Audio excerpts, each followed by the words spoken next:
memories shine. We're digging up gold from another time.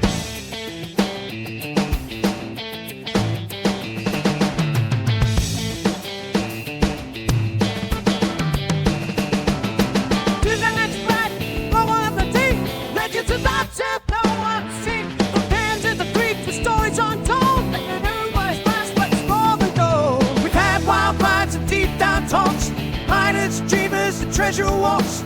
Now we rewind, hit play again. Let the archives roll where it all began. Flash in your pan, it's a flashback jam. Turn it around just because we can.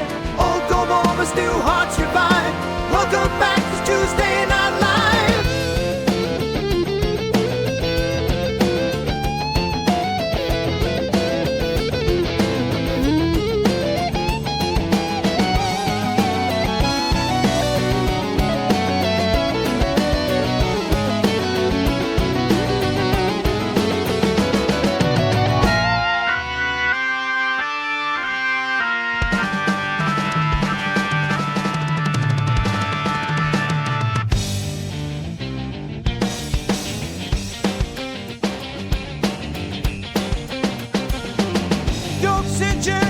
Hopes and cheers. Dig, dedicate, like so many more. So lighting it up like never before. From open light stories that shine, relive the spark one frame at a time. It's history made, the pen and the plan. Archive flashback straight from the land. Flash in your pan, it's a flashback jam. Digging up legend to the loudest dreams and old gold moments, new hearts revive. Welcome back to Tuesday Night Live.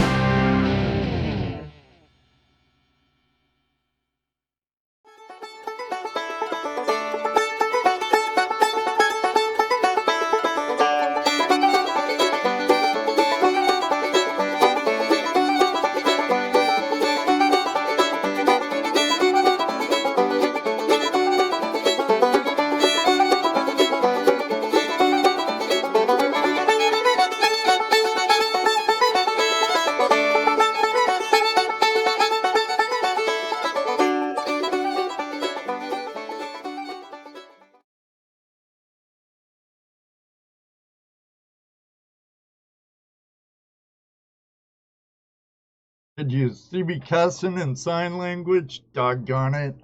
Unmute your mic. Welcome to live entertainment, everyone. Tonight is Tuesday Night Hangout Live, and thank you, Flash fam, for being here. We have a totally awesome guest tonight, a true treasure hunter, a seeker of lost, sunken treasure, Captain Fizz.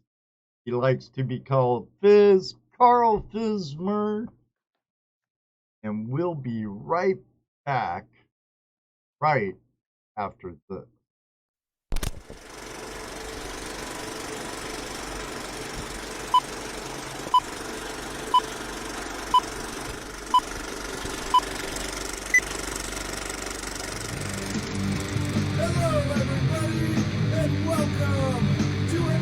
Episode of Tuesday Night Hangout Live.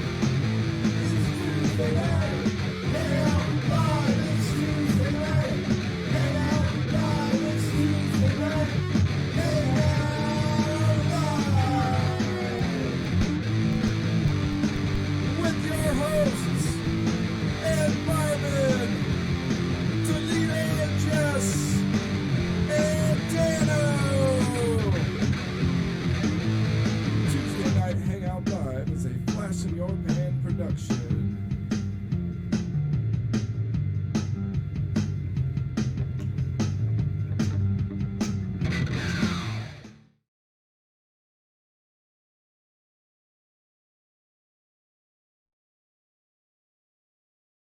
Oh, I need to bring up my picture.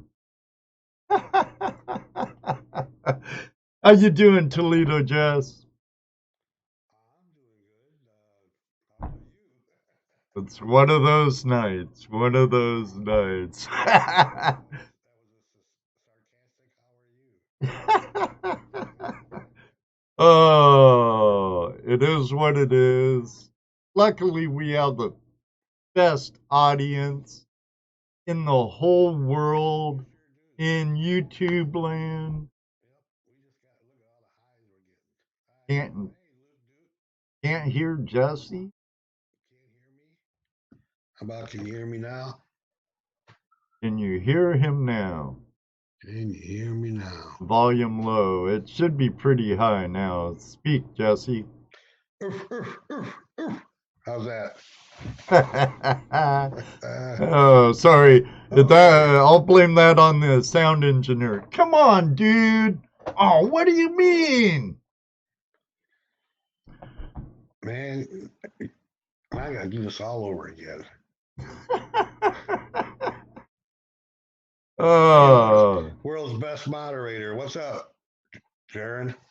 Well, Placer Chaser was #1 tonight. Your sister is in the house. Oh, hey, sister. My sister Diane. Benzo Bonanza was second with Mr. Lodak, the world's greatest moderator.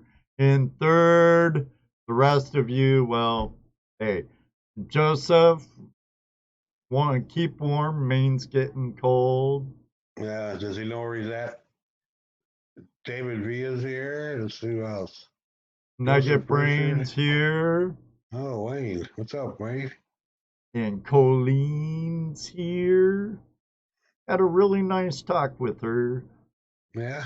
Yeah, an hour just flew by. Good evening.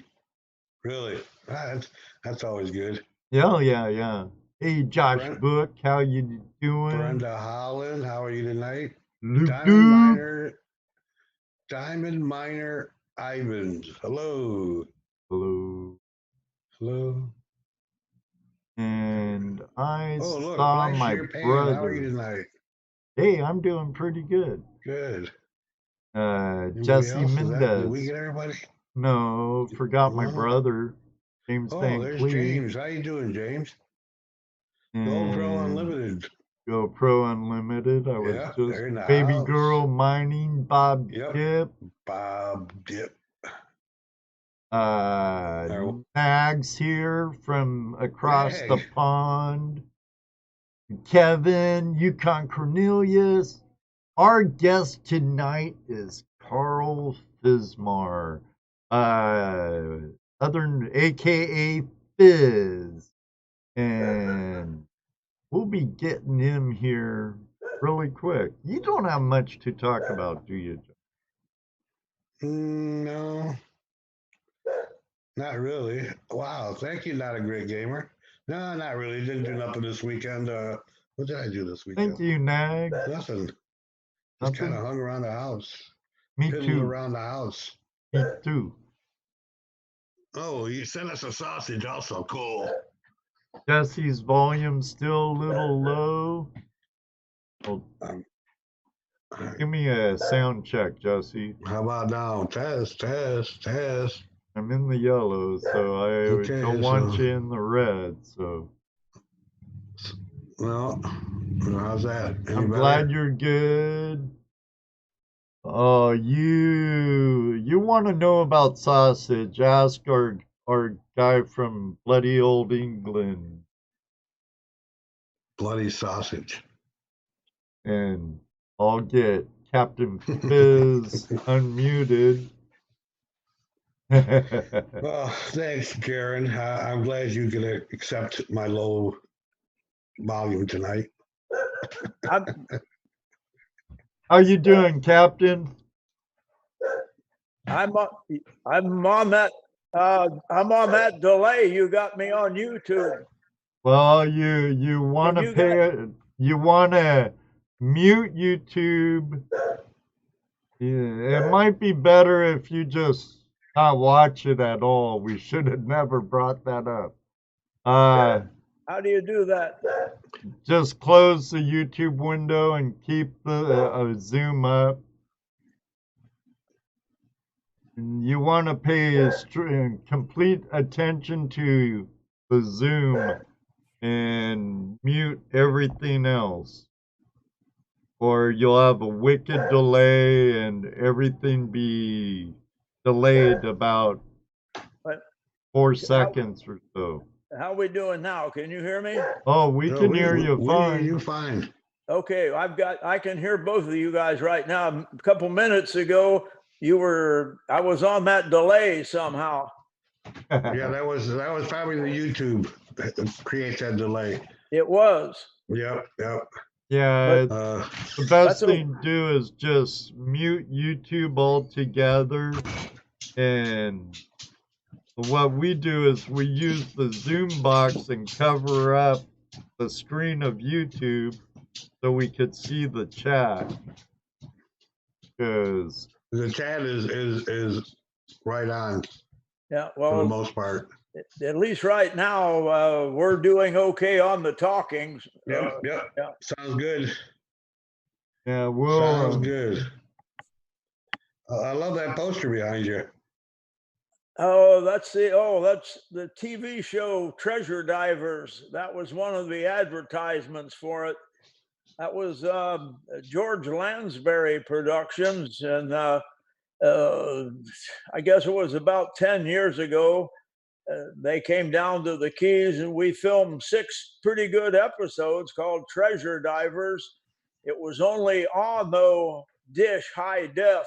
As a matter of fact, I think it was the first high def show. But it's still playing in a few foreign countries. It caught on pretty good, but never made the big time in the United States. It was only on in New York, New Jersey, and Connecticut. Huh. Oh, is any of that on YouTube or anywhere? Yeah, I have a YouTube channel where you can be just my name / videos, and you can see most of them. Oh, cool. Yeah, it was a lot of fun. Yeah. I was that's kind of really good. looking for. I looked under treasure, the name of the show. I was watching a movie with you in it last night on Amazon Prime called Treasure Lust.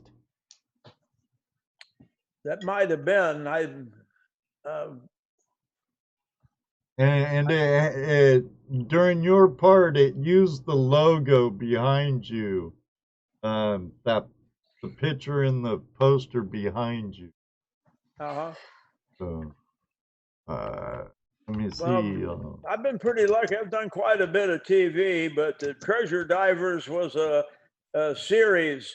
As a matter of fact, when high def TV first came out, they used that as the demonstrator in the stores where they're selling television sets. In fact, I went in to buy my daughter a TV, and I'm talking to the salesman, and all of a sudden I heard my own voice, and I turned around and looked, and there I was on like 200 television sets. And I said to the salesman, I said, "Oh, that's a good looking guy right there." And he looked, and then he looked back at me. He said, "That's you." I said, "No, that's not me, but that's a good looking guy." Oh, Well, I that's- searched Carl Fismer videos, and I see a whole bunch of videos, but I'm not finding your channel. Well, like I said, if you type my name, Captain Carl Fismer / videos on YouTube, and I'm computer dumb. My daughter and my granddaughter was helping me, but I never quite catch on. yeah, I know it's Yeah. difficult for some of us old guys. I come up with the Arizona Treasure Hunter. That was a long time ago. You know, they were talking about opening those gold mines, those old that have been closed down for 100 years or so, just because of when gold was going up. I don't know if they ever did or not. You mean like when they closed them down in the almost 100 years? That would have been in the 40s. I found a Captain Fizz Rocks. I don't know. Scuba Wise. that's our business now, scuba wise. Is we take a 1-day seminar. We have classes in the morning, and I call it everything you always wanted to know about treasure diving.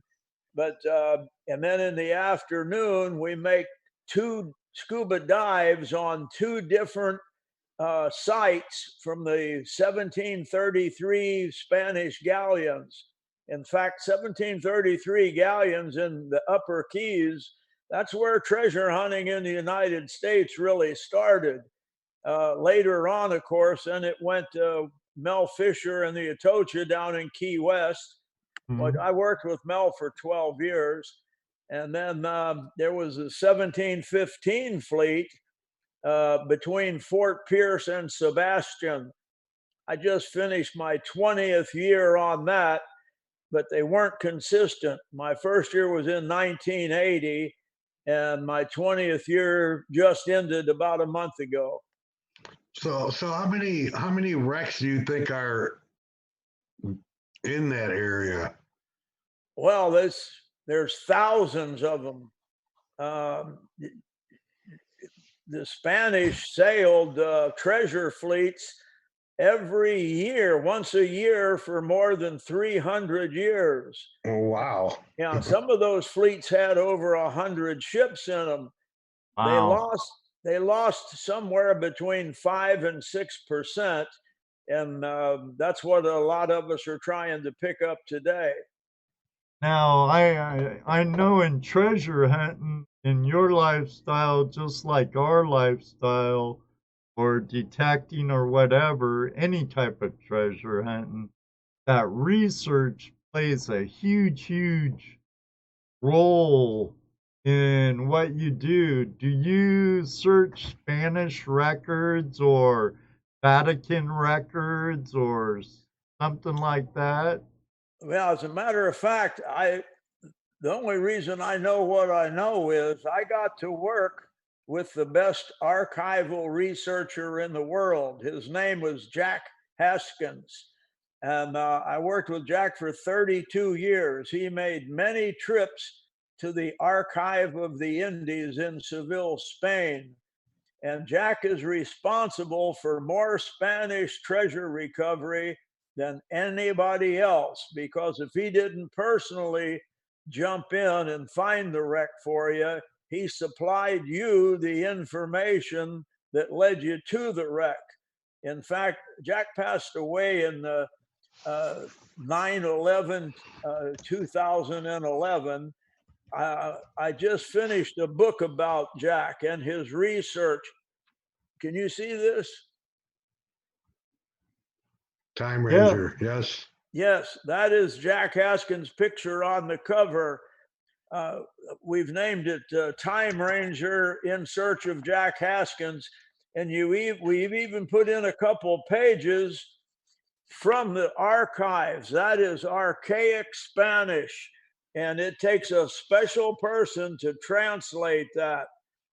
And Jack was the best at it. And this is the whole story. In fact, that picture on the cover was taken in the Archive of the Indies, and those papers are like 200 to 300 years old, and Jack has to figure out what that says. And it self-taught.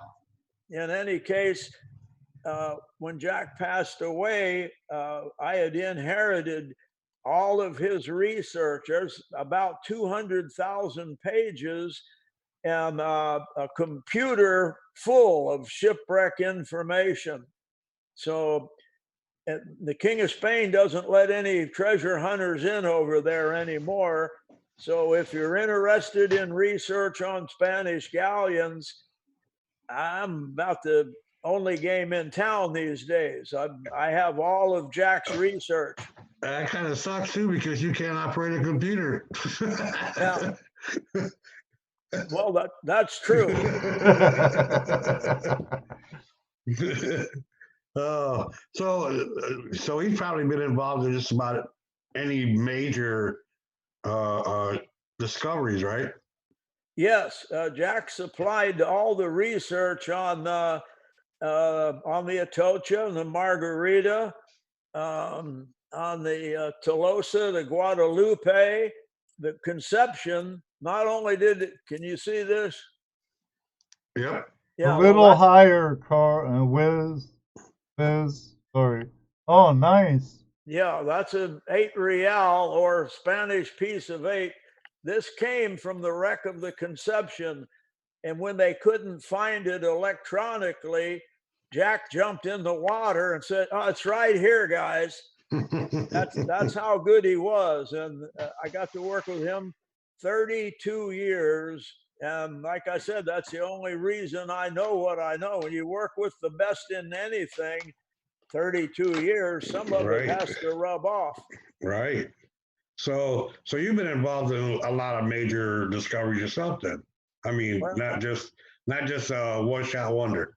oh, yeah, I've worked all the big wrecks. Can't think of any of them I haven't been on, which includes the 15 fleet. They had 11 ships. There's still a couple of those missing, but all the known ones I've worked and recovered treasure.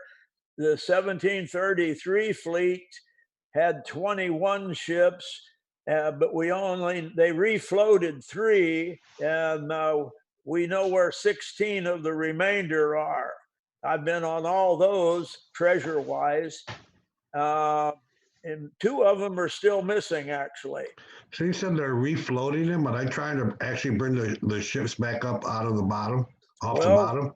Fortunately, the 1733 hurricane was not a really bad one, and many of the ships, all but 2 of them, were pretty much sticking out of the water. And the Spanish were able to save 3 of them, and then the rest, they burned them to the water line. They did that for 2 reasons. One, if you burn them to the water line, that means no ship sailing in the area would be able to see their location. Right. And number 2, it helped them salvage the treasure down on the ballast rocks a lot easier. Okay. But you said something about that they did float some of them, right? They brought them back up to the surface.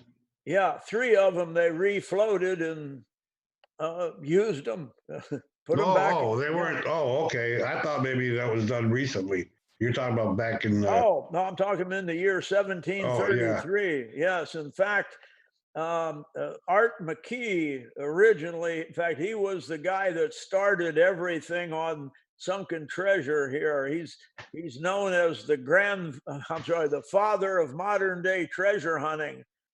I had worked with Art. Luckily, I was the last guy to be able to work with Art McKee. All the big name guys worked with Art McKee. And he was in the hospital in the summer of 1980 in Homestead. I called him up every day and I would give him a report as to what we were doing.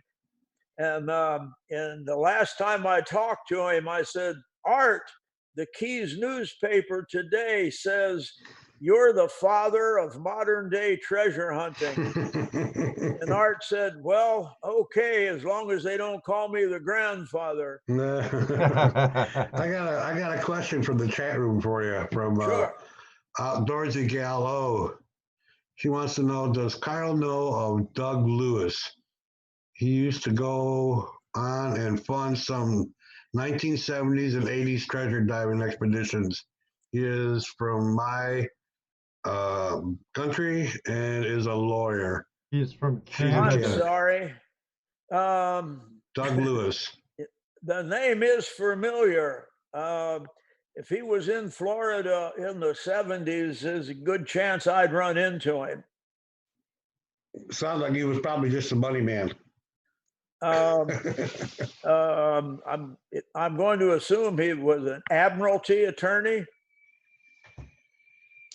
Don't know. She just said she just said he used to go on and fund some 1970s and 80s treasure diving expeditions. Yeah, well, Florida had, these 3 three major fleets sank in Florida. 1733 was the first one that we found, and then the 1715 fleet up near Fort Pierce, and then the 1622 fleet at the Atocha and the Margarita. There was lots of treasure diving in the 70s and 80s. Well, I mean, I probably bumped into him, but I can't say that I remember him. so I imagine a lot of those operations, big and small, needed a lot of funding. So you would have a lot of people investing small amounts or large amounts. Yes, but that's here. Now, here to be perfectly honest, I don't use the word invest or investing or investors. Okay. That implies you're going to get something back for your money. Right. Yeah, I Now, understand. I call them backers, and if you want Backers, to, there you go. and Yeah, one, that's like, yeah, well, that's what they are. They're right. people that's willing to take a chance if they Right. think you've got a shot. And in at one time, one of the backers said to me, "Well, you found so much treasure. Why do you need money from me?" And I said, "Let me explain to you how that works. Mm-mm. Number one, the country you're working in these days claims at least 50% Wow. to give you permission that they get 50% of what you make, and then what you bring in. And then after that, well, the lawyers come in and they get their blood money. And then after that, the people who were dumb enough to give you money to go treasure hunting, then they get it. And then after that, it's me and the crew, and we did all the freaking work. So no, I've done better than most. I'm not rich, but I'm able to pay my bills and continue to march. I'm Yes. sure through the experiences you've had, that's a wealth all in itself, right there. Your adventures, just Oh, absolutely. I've got 40, I think 46 years. I hardly people ask me that a lot. And then because people say, "Well, how long you been doing this?" And they'll say, "How much have you made?" And the most popular question though is they say, "What's the most dangerous thing you ever had to face?" And I say, "Congress."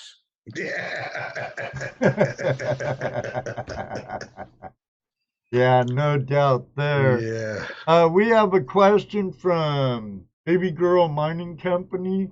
Do you know anything about the St. Augustine, Florida area with shipwrecks? Yes, I do. But the ones that are in close, you might as well forget about, even though there is a fleet that sank there. A friend of mine's been doing pretty good. He's finding some gold coins on the beach there, and I won't tell you which one, but the state is these days pretty much death on anything inside state waters. There's another fleet that sank offshore outside the 3 mile limit, which I've got quite a bit of research on. But I love St. Augustine. I go there a lot. In fact, I'm going to be doing a book signing there the end of this month. My new book I just showed you, Jack Haskins, came out, and the museum is going to do a big hoopla publicity thing on it. So if you're around St. Augustine on the 30th of this month, come on by. We have a little dirt digger in here, Emily, from the YouTube channel Little Dirt Diggers. She Yeah. met you this year down in Florida at a Florida hunt. She says, "Hello, Captain." Hi, Emily. How you doing?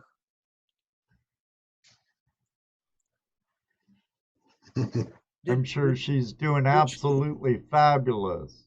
Uh-huh.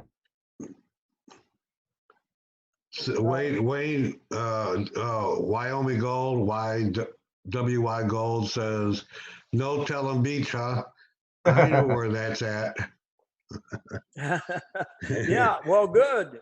Keep it to yourself. That's no telling beach. A lot like No Tell 'em Creek. Right. So yeah, we kind of like to keep it like, real off the cuff here, as far as this being like a formal interview. We don't want it to be that. We want it to be more like sit around the campfire telling ghost stories and stuff, or treasure stories would be really cool. Yeah, I got a lot of treasure stories, and some of them are true. Okay, well, wait a minute. Don't let those hold you back. But we love treasure stories. We love treasure porn. Things like that. So Good. if you got a story that you would love to tell somebody, even if it was true, that would be really awesome. I don't know what to ask at this point, to be honest with you. 5 years ago, we were working out of the country. I don't want to say what country we were working in, but it'd be pretty easy to figure out. But no tell 'em country. Yeah, we were doing good. We're throwing thousands of coins on the deck. We have gold bars. We got big silver bars. We're doing really good. Mm-hmm. And the people we were working for down there, 5 of them were local rich people that really didn't know much. And once they realized that the value on this treasure, like, for example, they were looking at a pile of about 3, 4, 5,000 silver coins, like the one I'm wearing. And they were thinking, well, those things are worth about $15 a piece. Oh, well, what the heck, silver value. All right. One of the new crew guys picked one of them up and held that coin right in front of those 5 local rich people and said, that coin's worth $3,000 in Key West. And that is what they sell for. And in fact, they're more than that now. And I could feel a big change coming over us. Oh. And next thing you know, we were ordered to start throwing that stuff back in the ocean. Oh. Yeah, I don't know how far to go with it, but there was a great big artifact laying there. It was a big bronze strap, a deck strap that held the hatches down. Intricate design work on it, beautiful.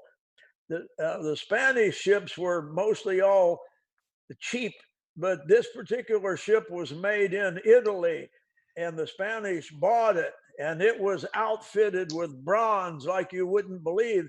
That strap probably weighed about 30 pounds. Yikes. And the guy looked at me and he said, throw that back in. And I used a couple of bad words to him because I said, I ain't going to do that. And I didn't do it. He had made somebody else throw it back in.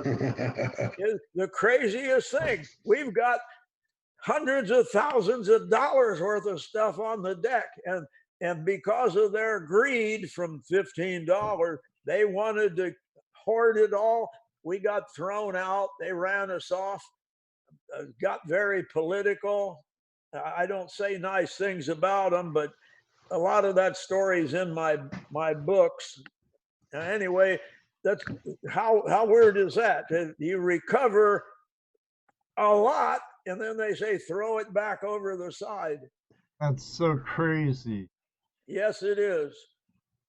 I'm flabbergasted.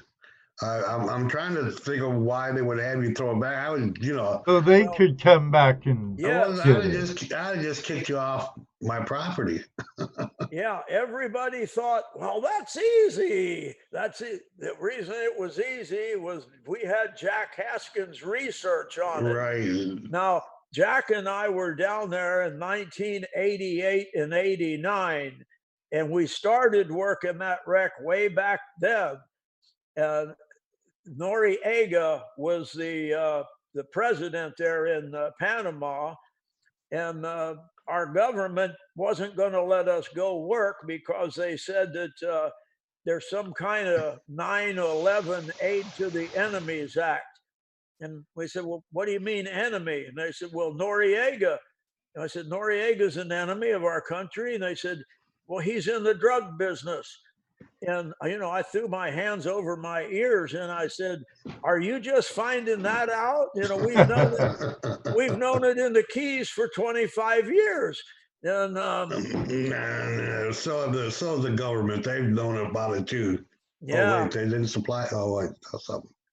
Well, if it ever comes down to it, my opinion of Washington, D.C. isn't exactly the highest. But, yes, I've been following you on Facebook.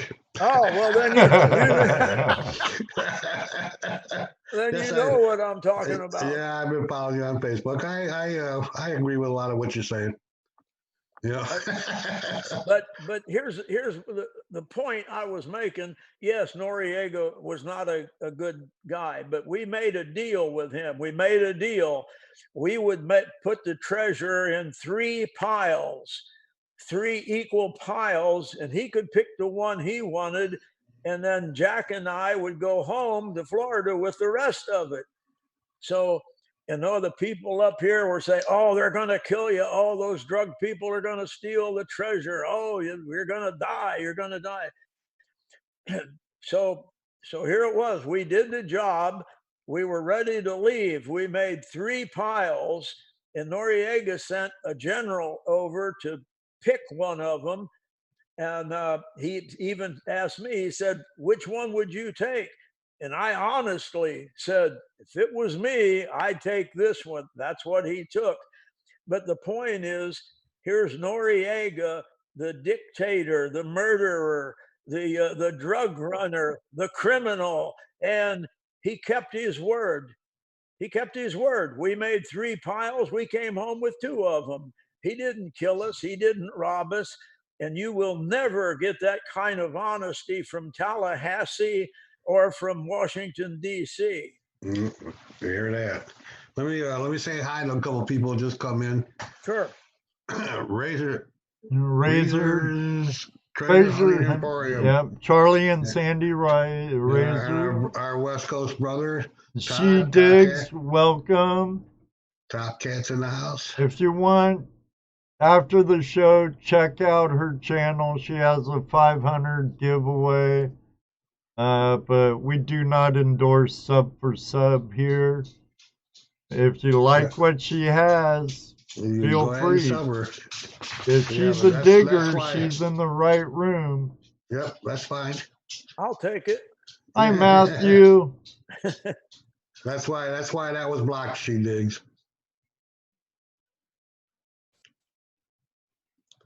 So what again, without getting political and stuff like that. Sometimes you just can't help it. Yeah, I know. That's one of the conversations that we have a lot on here and a few other places too, but about finding treasures like that. Now, I know that with the size of treasure that you go after, I mean, you almost have to get a lot of people involved into what you're doing. So it's kind of hard to keep that a secret because, like for me, if I were out here digging around and I found a big hoard of old gold coins, I probably wouldn't say anything to anybody. Yeah, you'd call me right away. Oh, absolutely. I've got your number. You know what I'm saying? It's just because I know it happens all the time. People find a couple jars of old gold coins and they go, "Oh, look what we found!" And the government comes and goes, "Oh, that's ours. Didn't you know that?" Or Lloyd's of London says, "Well, that's ours," and the government, that's ours. and about 20,000 relatives you never knew you had. That's right.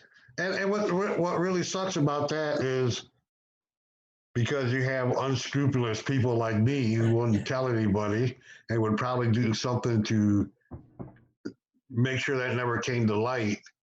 You lose history, and that kind of sucks. You know. Well, it does. That's a big point, especially on things that are going on. You know, the if you've been following me, the bureaucrats are trying to put us out of business. But Sure. only the main reason is once we're gone and we're gone, then they are going to say, okay, we need to salvage these to save all the artifacts and everything. And they want the taxpayers now to start funding their treasure hunts. Right Yeah, then now, they'll just steal it through taxation. sure, absolutely. I mean, that same kind of game goes on out west with the Sierra Club and gold miners. You know, out in California, they're not allowed to dredge. Well, why aren't we allowed to dredge? Well, we don't want you to disturb the fish habitat. We don't want you to stir up the mercury. We don't want you to do this or do that. But they'll turn around and give the Sierra Club millions of dollars to go in and dredge mercury out of a lake. Yeah, and it's insufficient too. It's not the right type of dredge. It's a reclamation dredge for the most part. It isn't a gold dredge. Oh, and then all the other byproducts they keep too. However they have it set up, you know, I don't really know, but they get to keep the gold. They get to keep the gold, the platinum, and anything else. That BLM is pretty much a lot of those guys out west. Well, you know, we were talking about those mines in Arizona earlier, and that boy, I thought I had headaches, and I do. But some of the stories they tell about the BLM is almost unbelievable. But I believe them. Well, you know, they're trying to take the land away, not take it away from us, but keep us off of it, so that and as you mentioned earlier, it all has to do with greed. They kick us off so they can come in and claim it themselves. Absolutely. Either claim it or sell it. Now, well, why do you think all the park rangers have metal detectors?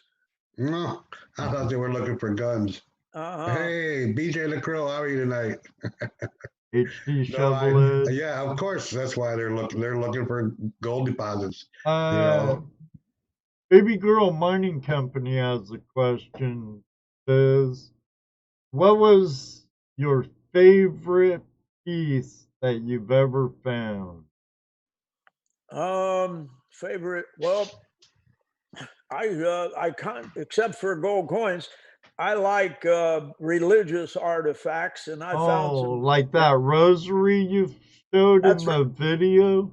Yes, that's my favorite, and it's hand carved rosewood and inlaid with 22 karat gold, and right where the crossbars cross, there's two little slivers of wood inlaid in both of them.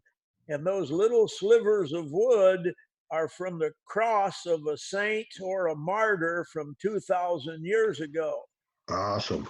Yeah, and believe me, well, like when St. Peter was crucified, he said he didn't deserve to die like Christ, so crucify him upside down, which they did. And after he was dead, they let the faithful people cut his cross up into little pieces and distribute it to the crowd. I'm not saying what I've got from St. Peter, but it's one of them back in those times. And another thing, big logs, big pieces of timber there in the Middle Eastern countries are extremely scarce. They don't have jungles and woods and forests. Right. So and they reuse those crosses. But to let the crowd cut one up means that they were probably on the verge of a riot. So they let them have this token of the wooden cross and cutting one of them up every once in a while. It was rare that they let them do that. Yeah, because that's to find a piece of wood big enough to crucify somebody on there. Yeah, especially in the Middle East, there Right. ain't none. There ain't none. Gotta reuse them. So what was it like to hang out with Mel Fisher? It was a lot of fun. Yeah. There's a picture. It's in my book, but it's popular in the Keys. Jack Haskins and I are leaning over Mel's desk, and Mel's got his finger on the chart, and I captioned that. Everybody thinks that Mel's telling us where the wrecks are, but he's really pointing out every bar in Key West. I think we were in them too. You've been in all of them. We were in them. Hey, there's another new guy. What's up, other Ed? That's the other Ed and Kevin. We like to say hi to our people that come in here. Good. Yeah. They're all saying hi to you too, by the way. Yeah, well, I enjoy it. You've got people, everybody is interested in treasure somewhat, but the ones that are in it enough to join a club, get a metal detector, go out. Right. It's just a good thing. I have talked probably to every club here in the state of Florida. And I go to their functions. They have like hunts, and I go to those. There's a big one in Texas every year. There's a lot of treasure hunters in Texas, and they have a big show once a year. I attended it, I guess, for 20 straight years, and I just now started going back. So is that what your plans are? Just to travel around and hang out at different clubs and go to different shows? I only do that in maybe there's not really an off season, but summer is best for treasure diving. I'm in Tampa right now, and we found some pieces of a wreck here in the Gulf of Mexico. And the good news is it's outside state waters. In fact, that's the best news I could tell you about any shipwreck. Not in state waters. So you're still yeah. So you're still hot and heavy into your treasure hunting, and you haven't slowed down yet at all. I don't think I have. It might be possible, but nobody's noticed it. No one's complained yet, huh? No. Well, that's really cool. I mean, that's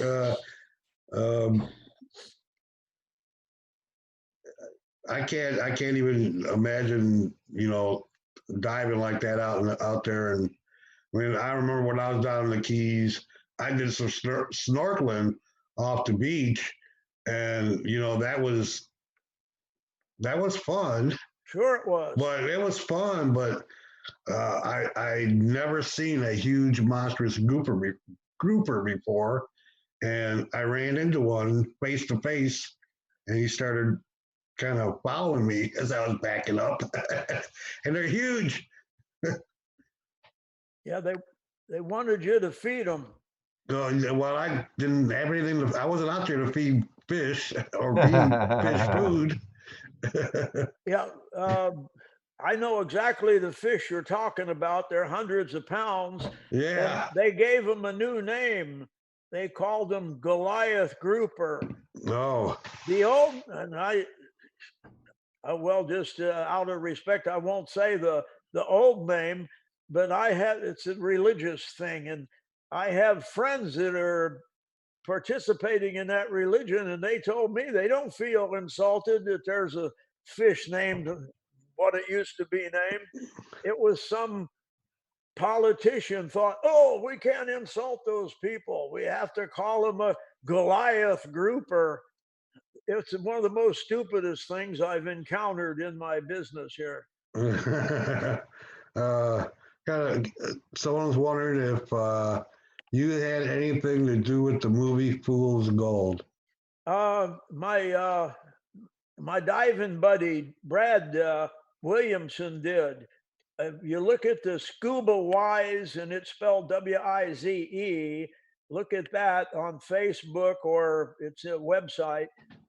Brad Williamson was the technical advisor for Fool's Gold, which in that movie they used the J.W. Fisher Pulsate X, which is my favorite choice of metal detectors. But and that's another thing people ask me, what's the best metal detector? And I say, they're all got something going for them, or they would not be in business. And you just need to find the one that suits you. Right. Pulse induction is my very favorite. I love pulse induction. When that came out, I said, this is going to revolutionize treasure hunting. And it basically has. But the J.W. Fisher Pulsate X is the machine. I have two of them, and I use them most. But in the movie, if you remember, they had to keeping the sensor head about 2 feet off the bottom. How are you going to find like if you're looking for gold coins, you got to put that head like in the grass. You guys are, on the land. You got to keep that sensor head close to the dirt. Right. If you got it 12 or 14 inches off the dirt, the chances are you're not going to see a coin. Anyway, Fool's Gold had that. And then the fact that somebody could pick up a box of gold coins and swim it up off the bottom was fantastic. But the most thing I laughed about in that movie, the opening scene was a mountain, and it said Key West. I was ready to. I was it. I said, "That's it. I don't want to watch any more of this." Yeah, Key West with the mountain in the background. Okay. Yeah. Who thought of that? Yeah, that's funny. So, is all your treasure hunting in the ocean, in the water? I mean, do you go elsewhere? Well, I have done some land stuff, poking around in the. There's a lot of Indian mounds down here, and I have looked at some of those. I've never taken anything, but if I'd have found some Spanish coins, I would have. They're very funny about a lot of them have been dug completely up. That's a shame. Yeah, and I've been to. I've read up a lot on land sites here. I've been to a few of them, but have never had any luck. Oh, there's a. Let me give a shout out. I have my foster brother and my foster sister in the room tonight. It's the first time my sister has joined us. She actually lives in Florida now. Hi, Kim. How are you, sis? Love you. Miss you. You should have been at Mom's 88th birthday, young lady. Is that Kim Bristol? Yes. Hello, Yes. Kim. Where's she live in Florida? I'm not sure. I think by on the Gulf side near Hollywood. I could be wrong. Hollywood's on the ocean side. Oh, okay. See, I'm way off. It might be the Tampa area or. She says she's near St. Augustine. Oh, she's in St. Augustine? Lives near it. Near it? Flagler? Yeah, that's great. I love that. I love St. Augustine. I go there a lot. Well, that's my favorite town I've been to in Florida. Yeah, I'll be at the museum there November 30th with a book signing. There you go. Cool. There you go. Rogers Treasure Hunting Emporium says he'd like you to adopt him.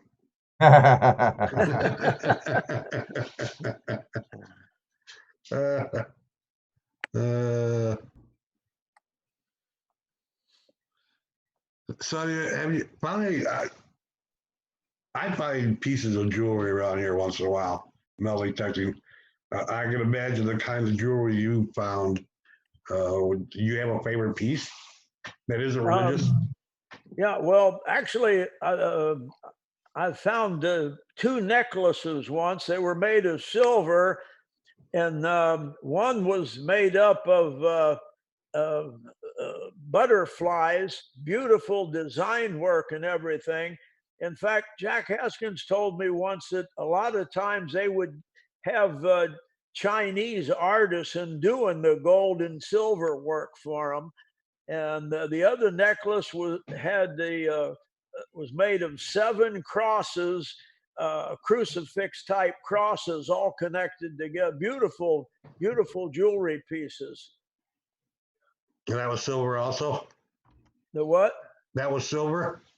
Yeah. No. I've never found a big gold chain, but I found small pieces of them before. Hmm. Yeah. I'm still looking for that first big one. Yeah.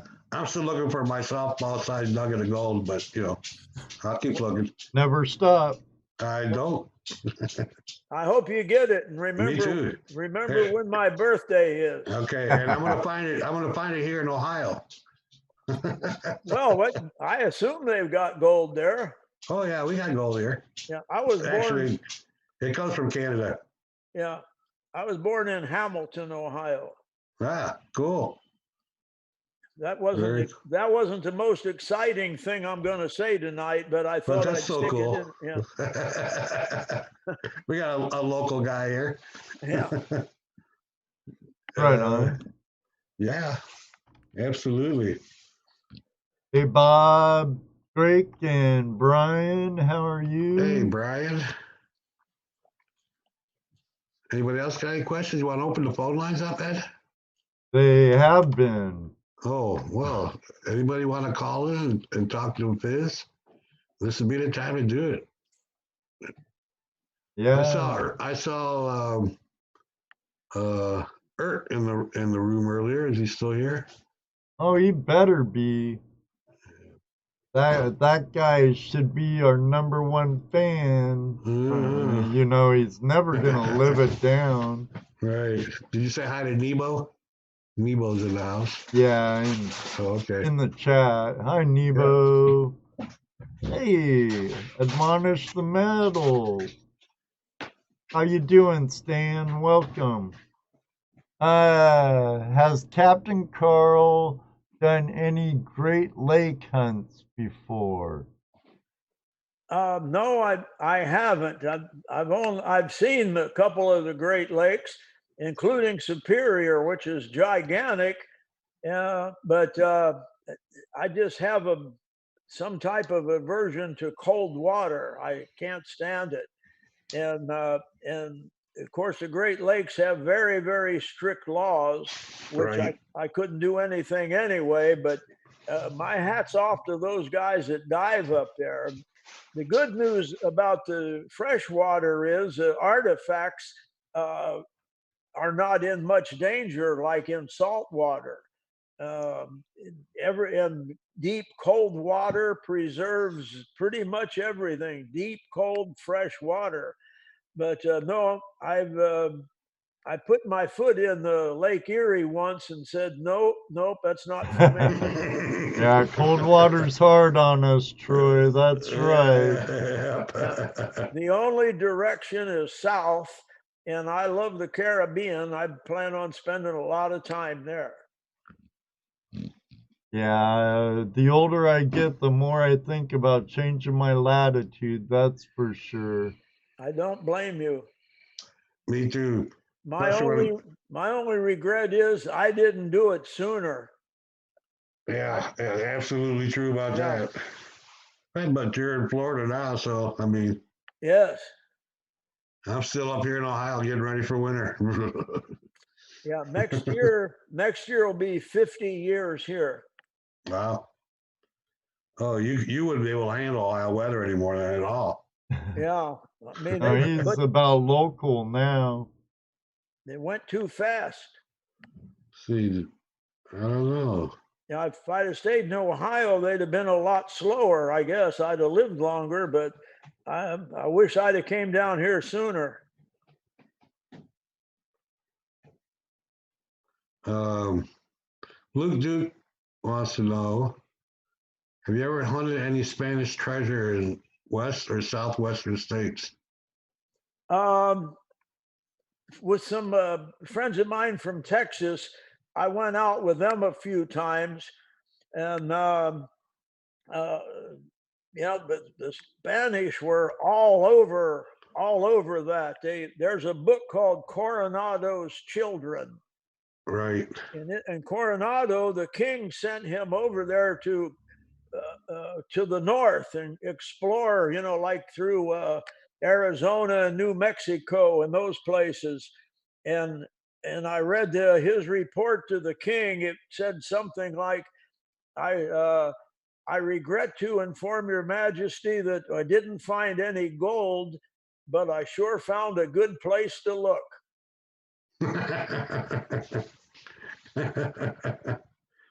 I'm sending you a message on Skype or on Zoom from Bob Drake, Jesse. Oh, okay. Oh, well, I have it right here. Fizz, do you know anything about Black Sam, Bellamy treasure buried in Natchez, Maine, right before the sank the Wida? Oh, the widow. Wida? Yeah, quite a bit. The widow was Bellamy, I believe his name was, and he was a pirate, but only for a short time. I think less than 2 years. But he came to Florida and raided the Spanish salvage camps, and then he went up to Massachusetts and sank.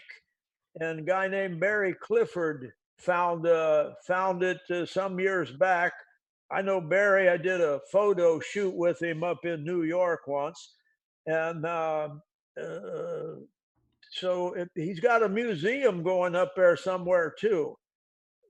But yeah, the widow was a pirate ship, and I think his name was Bellamy, if I'm not mistaken. Raided the Spanish and sank the treasure up there off Massachusetts. Am I right?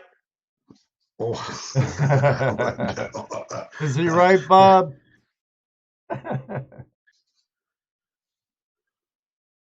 Troy Johnson says sounds correct. Thank you. Yartsmouth, Mass is the museum. Charlie Reiser says he's really into history, so. Hey, Keithy. Bellamy had a fort in Natchez, however you pronounce it, supposedly buried there. Well, I had heard that everything sank on the ship, so who knows? And that's probably the hardest part, is trying to figure out what's real and what's been part of that post office chain. Yeah. Because the stories start off as part of it being true, and then everything that gets added on as the story is retold kind of has a tendency to throw everything off. So you got to try to figure out what's true and what's not. That to me sounds like the hardest part of the research. That's right, which was good for me working with Jack, because all of our research was right out of the archives. But when the stories get going and everybody hears one and repeats it, right, everybody embellishes it just a little bit. Our friend Chris, the Outdoorsy Gallo, and a couple others have requested more treasure porn. Do you have any more tokens of your finds in reach? Are you talking to me? Yes, sir. Yeah. Oh. Did I hear that right? I don't know what what you did you hear. I thought it was a family show. We like gold porn and treasure porn. Oh, if finds of any kind, you know, Rings and relics, things, that's right. bottles, anything. If Rings it's and things. rings and things and everything, if it's treasure, we call it porn. From gold, silver to marbles, you name it. If it's treasure, Cookie jars. oh, I'm reading that too. One guy said only pull tabs to find in Massachusetts. Oh, yeah. Well, I'll tell you what. That's Brian, American Gold Prospectors. If Don't I let him had kid you. if I had $1 for every pop top I'd picked up, I'd be retired. Yeah, I hear you. My sister Kim Bristol asked Fizz, are you going to be bringing any of your coins or anything like that to your book signing? Yes. There you go, Yes. sis. Yes. Sweet. Short and sweet. Yes. Yeah, the women, a couple now, several women. You know, you're attracting all these hot gold diggers. Wonderful. My favorite. Colleen Hogan says, "Show us some treasure porn." Apostrophe mark. Yes, apostrophe. I just saw that on there. Now I understand the question.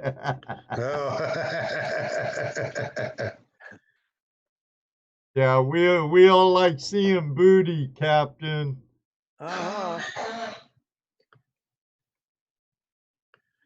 Yeah, we like to keep it nice and loose here, you know. That's fine with me. You know, like I was saying earlier, we don't want it to be a straight up interview show, more like hanging out the campfire, you know, and shoot the shit or beat the stuff. Yeah. You mean like in Blazing Saddles? Yeah. What? I noticed you got a bunch of bottles on your wall. What are those from? Oh, I just pick them up here and there. I've got cases of them in the garage. Nothing special? Well, some of them are original Bass Ale bottles, 1800s. They're from a wreck over in Bimini in the Bahamas, and that was fun. I had a telemarketing show. I sold a lot of those on telemarketing. Oh, that's cool. Yeah, original Bass Ale bottles. Some of them still had the cork. So you were or you are? I did. Oh, you did. Yeah, that was years ago, but that telemarketing was great. It was a lot of fun. They gave me the nasty hours, like from 2 till 6 in the morning, but they had a pretty good following. We were broadcasting from Knoxville, Tennessee, and there were people snowed in Montana, but they didn't seem to mind a bit. They'd phone in and they'd tell a joke. I'd repeat it on the air, and we were on satellite television. There was no censorship. We could say anything. Yeah, right. So they'd phone them in, I'd tell them, and then they'd buy coins from me. I know Very cool. Yeah, well, that wasn't a funny story, but it was true. It was a good story. I mean, because I asked you about the bottles. Okay, I keep getting this. I've had a few people want to know, and I hesitate to ask, but what they want to know your opinion of Oak Island Treasure Show. Well, I'll tell you the truth. at least I have read up a bit on history in that area, Right.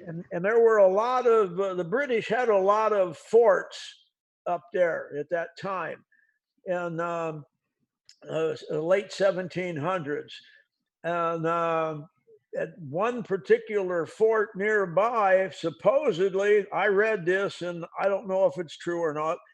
There was a whole company of British engineers there. And I'd almost bet that those guys were going crazy with absolutely nothing going on. And one of them I think one of them said, let's pull a joke. And I believe it was those British engineers that did that. And if you ever get to the bottom of it, it's going to be some kind of dry British humor thing. I mean, I'm sorry that the people, I'm sorry that people have died for that, but it's as near as I could figure out to how that stuff got there. All they. Anyway, Yeah. that's just my opinion. It seems to be a cruel practical joke, huh? Yes, it does, and I think if they ever get to the bottom, that's what it's going to be: dry British humor. Is Nag still in the room? Nag, is that the kind of joke you guys would pull? I don't know. He was in here earlier. Yeah, I saw him earlier. He's a London man. Is that a joke you pull, Nag? American Gold Prospector says a box of pull tabs is in the bottom of the Oak Island. Oh, Mr. Lodak says no, he's Yeah. live streaming now. Oh, That wouldn't be funny. That would make me mad. A Oh, box that of would be full awful. tabs at the bottom, Brian. That's funny. Whatever. That makes me pissed too. Yeah, it's like a bad dream, isn't it? Yeah. You know, But yeah, but that would be kind of a really terrible joke. yeah. I've dug up 2 chests on Spanish galleons, and the metal detector's going crazy, and I'm fanning with my hand, and you see the top of it, and you know what the top of that chest is, and you thinking this is it, and after God knows how many days of just digging on that one spot. And then once you get it out and you get the lid off, and both of those 2 that I found, and I found them hundreds of miles apart, were filled with males. Well, they had to store the nails somewhere, didn't they? They didn't want to leave them loose, laying around all over the place. Yeah, they did. So next one I find, I won't get too excited. All right, at least not till You you would open it, think right? they'd be in a drum, like how railroad spikes come in those little wooden drums. Yeah, well, they weren't. They were in a regular looking treasure chest box. Oh yeah, booty. Oh man. Ooh, I've been nailed again. I get the point. Yeah. I don't have my sound effects out tonight. Always nails. That's right, Keith. We have Charlie Reiser in our waiting room. Cool.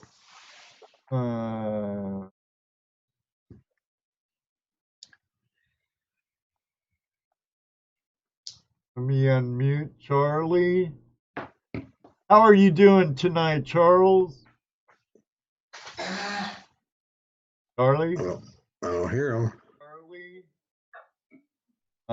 Your volume's like super, super low.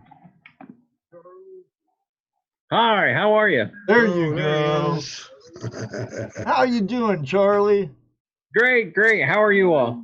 I'm doing absolutely fabulous, our friend. I just could not pass up. How are you? Mute your YouTube. Great, great. How are you all?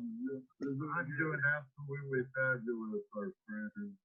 I just couldn't. Mute your YouTube.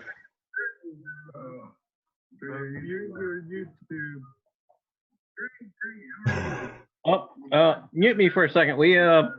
Okay. While Charlie mutes his YouTube, just chat in for everyone to see, Charlie, when you're ready to have me unmute you. But Charlie Reiser, he knows his history and a really great guy. My neighbor at 7 o'clock, he goes live, always puts on a good show.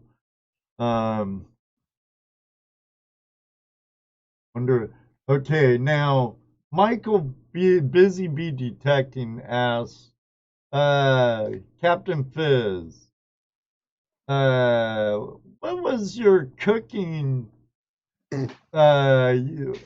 He wanted to know about you being a cook for Mel Fisher.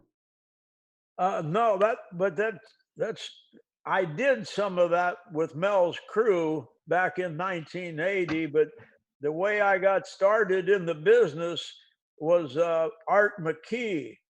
In fact, I have a feeling there you read my first book, because right in the beginning of that, I tell that story.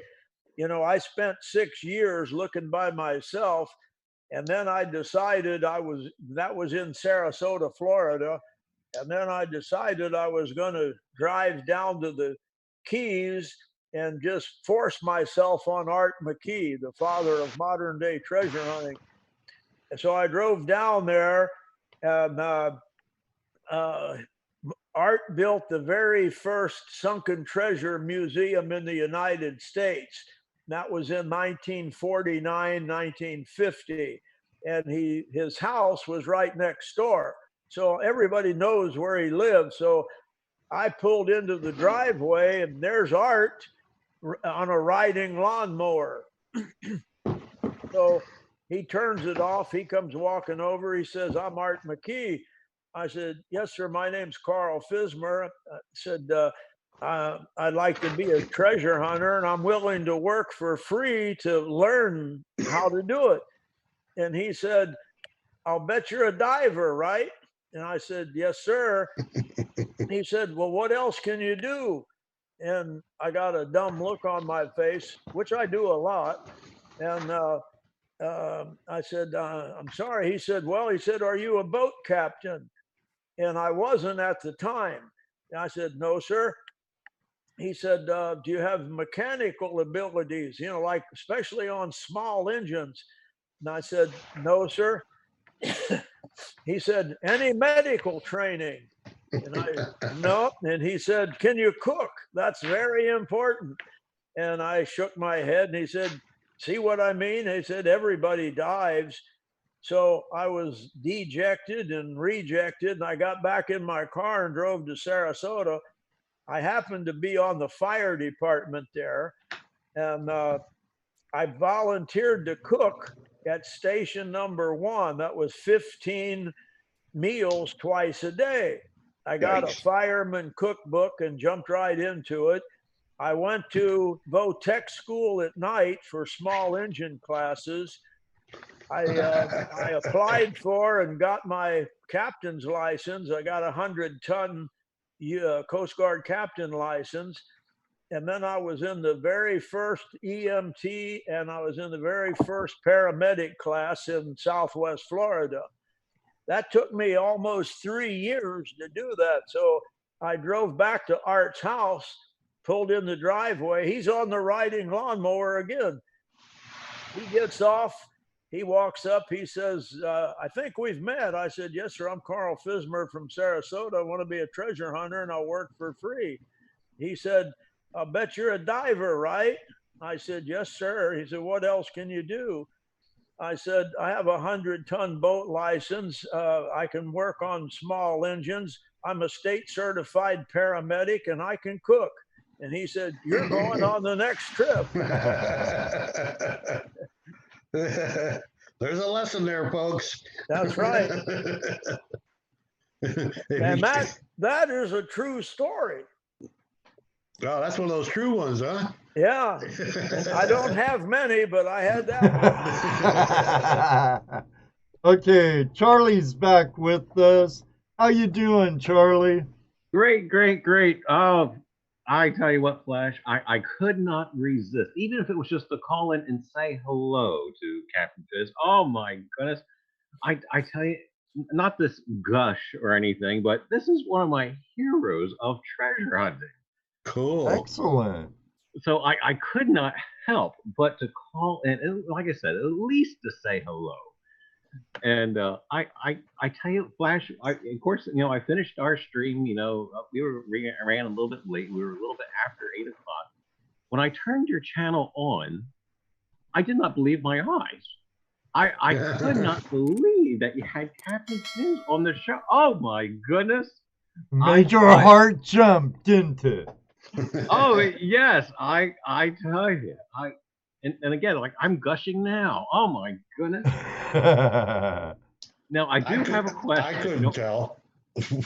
Now I do. I'm offering myself up for adoption. I already been hollered at by Sandy. So Fizz, if you need a almost 50-something son, I'm here. Do you come with a dowry? Well, I'll see what we can do. And can you cook? They want to know if I can cook. That's very important. I'll bring Sandy. A 2-for-1 package, Fizz. How can I resist? But I do have a question. It's kind of not really gold or silver related. I do have this question. Okay. When you find yourself on the hunt, and when your brain is going over the charts and everything, not so much when you have them in front of you, but when you're hot on that trail, do you find yourself to be so encumbered with it you become absent-minded? I suppose I do, because it's if something pops up that's not related to what I'm concentrating on, I do tend to forget. Because I kind of know what you're saying, and yes. It's called a one-track mind. Oh yeah. Even with myself, I find myself, if I'm sitting at a traffic light and it's red, I no longer pay attention to traffic. My brain goes to the maps. And I won't hit the accelerator until I hear somebody honk behind me, and then I have to get my head away from 1700 and back to 2019. Oh, you're the one doing that. Yeah, that's him. That's the guy. But yeah, that's during the summer months when we're working and we're actually having some success. It's constantly on my mind what I could do better, quicker, faster to get more. Because once you're in a producing area, time, especially on the 1715 fleet, because the winter months over there are mostly really bad. And they have a few good days, but mostly it doesn't pay you to stay there like in the summer. And if we're doing anything, I would get the charts out and I'll look at them, and the GPS numbers, especially that you start plotting them out, and then you have maybe 2 or 3 GPS numbers that spread out a bit. Well, then you're going to want to get in between those two. I was doing that this summer.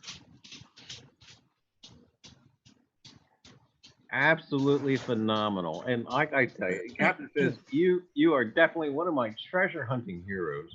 Oh, thanks. And I won't hang on too long. I'll give somebody else a chance to call in. But oh my goodness, this live stream is not even finished yet, and this is my absolute favorite live stream currently on this machine. Oh, Flash, you have completely outdone yourself with this guest. Thank you very much, Charlie. Thank you. Means a lot coming from you, my friend. I'll tell you what, Fizz. There's been a lot of that type of sentiment in the chat room. Oh yeah, here's one really close. Here's one, another one from Michael Busy Bee Detecting. I can cook. I'm a boat mechanic and engineer in the U.S. Navy. I just want to go out treasure hunting with you, Captain Carl Fismer. And Well, thank you for calling in, Charlie. yeah, thanks. Mechanical is very important. I'm not kidding. I wish now I'd have went a lot further than just small engine stuff because it's almost a constant problem. Yes, it's yeah, it is even for us. Even with our Yeah. little engines and stuff that we use. Oh, I see that. Go ahead. Yeah, they're a constant problem all the time. Yeah, well, that was Michael. I see that now on my screen here. Boat mechanic, engineer Oh in the yeah, Navy. Hey, that Navy gives a lot of good training.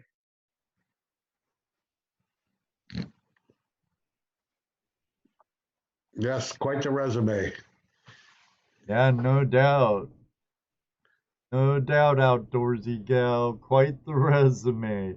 Lines are open, you know, if you can't use the link and you want to use a phone number, there's the list down in the description. Remember, please mute the show before you join the Zoom meeting. Help let things go a little more smoother. So I can imagine that the cost of going out on a treasure adventure like you do is pretty high up there, and like most jobs, a lot of your what you may find $1 million worth of gold, you know, a large portion of that's going out. You don't really wind up with that kind of money yourself. Yeah, well, it's just filling the tank once in a while. You're talking $500-600, and our budgets are always limited because we were talking about the backers earlier, Right. and even people that can afford to put in a big hunk of money, and even they can afford to lose it if we lose it, and a lot of times we lost it. Well, still, they want you to be as frugal as humanly possible, which we are. And just I made there was a short there's a short film on YouTube called "So You Want to Be a Treasure Hunter." I think it's 8 or 9 minutes, and right in the beginning of that, we're fueling our 40-foot boat up, and it's like $480. Just to get off the dock. Yeah. It ain't cheap, is it, No, Captain? right. No. Benzo Bonanza Mining and Prospecting wants to know what the biggest wreck you've ever hunted. Well, everybody looked for the Atocha before it was found, but the richest wreck with Jack Haskins, and Jack gets all the credit. He did the research, he discovered where it was, and he was good enough to take me with him. And that wreck is called the San Josef, also known as the San Jose. And there was one in every fleet. At this particular one, a manifest on it in coins, 609,000 coins, just similar to the one I'm wearing around my neck. Wow. 609,000. And to put that in perspective, the Atocha, which is a great wreck, and I love it. And I was with Mel and down there in Key West a lot. And the Atocha really put treasure hunting on the map. It had 275,000 coins, plus 1,000 silver bars and a lot of gold and stuff. It was a great wreck. It still is. They're still working it. But the San Josef, 609,000 coins. Wow. It was probably, if it wasn't the second richest Spanish galleon ever to sail, it was sure in third place. So are there still bigger wrecks out there? Bigger hulls out there? There are a lot of rich wrecks out there, hundreds of them, probably thousands of them.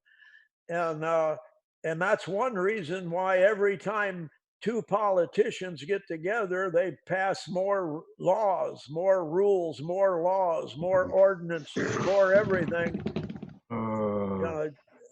I sympathize with the guys out west. The Bureau of Land Management is a nightmare, but believe me, we've got bureaucrats here too that they must spend their whole waking hours just trying to find ways to put us out of business. I'm sure their real goal is to get the money for themselves. Worst thing is we can't vote them out either. We're stuck for them forever till they die. Well, Jack Haskins had a few what we called Haskinisms. It's in all three of my books, but Jack used to say that once in a while, if you're lucky, you can vote a politician out of office, but bureaucrats are forever like herpes. Hey,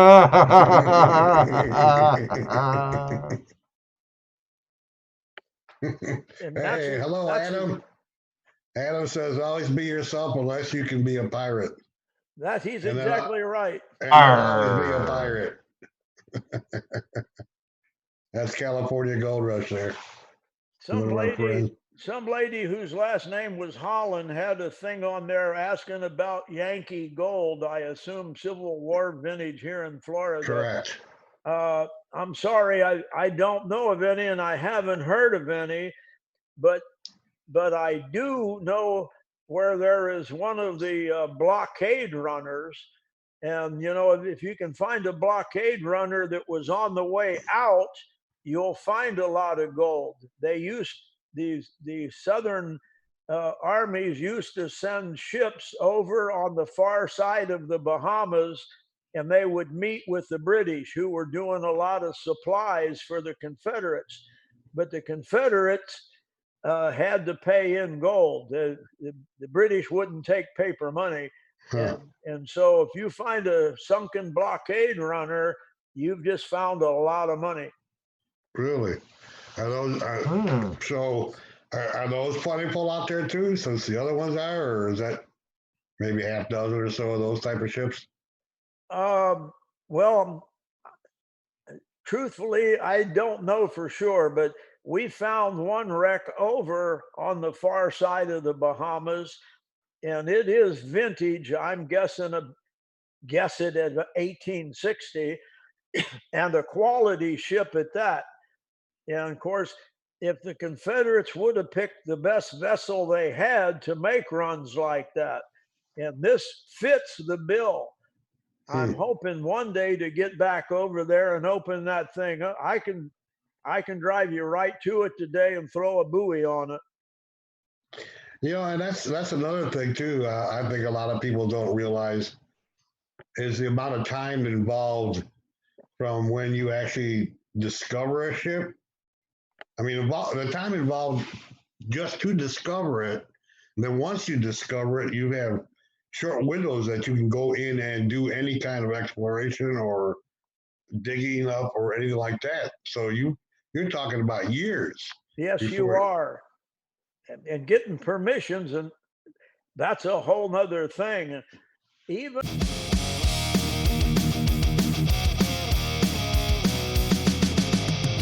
take a break, but don't go far. Gold fever's burning like a shooting star. Grab a snack, stretch it out. Still more stories to talk about. Shovels in the dirt, pickaxes high. Treasures waiting, reach for the sky. Tuesday night, Hangout Live, don't go away. We'll be back real soon, there's more to say. Legends of gold, secrets untold. The hunt's not over, there's more to unfold.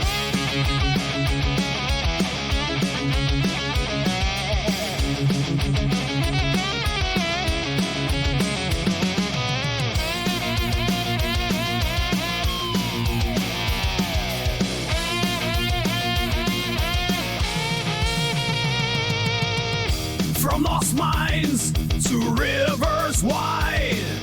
Prospectors digging side by side. Old time stories, brand new finds. Gold and treasure, history shines. Shovels in the dirt, pickaxes high. Treasures waiting, reach for the sky. Tuesday night, Hangout Live, don't go away. We'll be back real soon, there's more to say.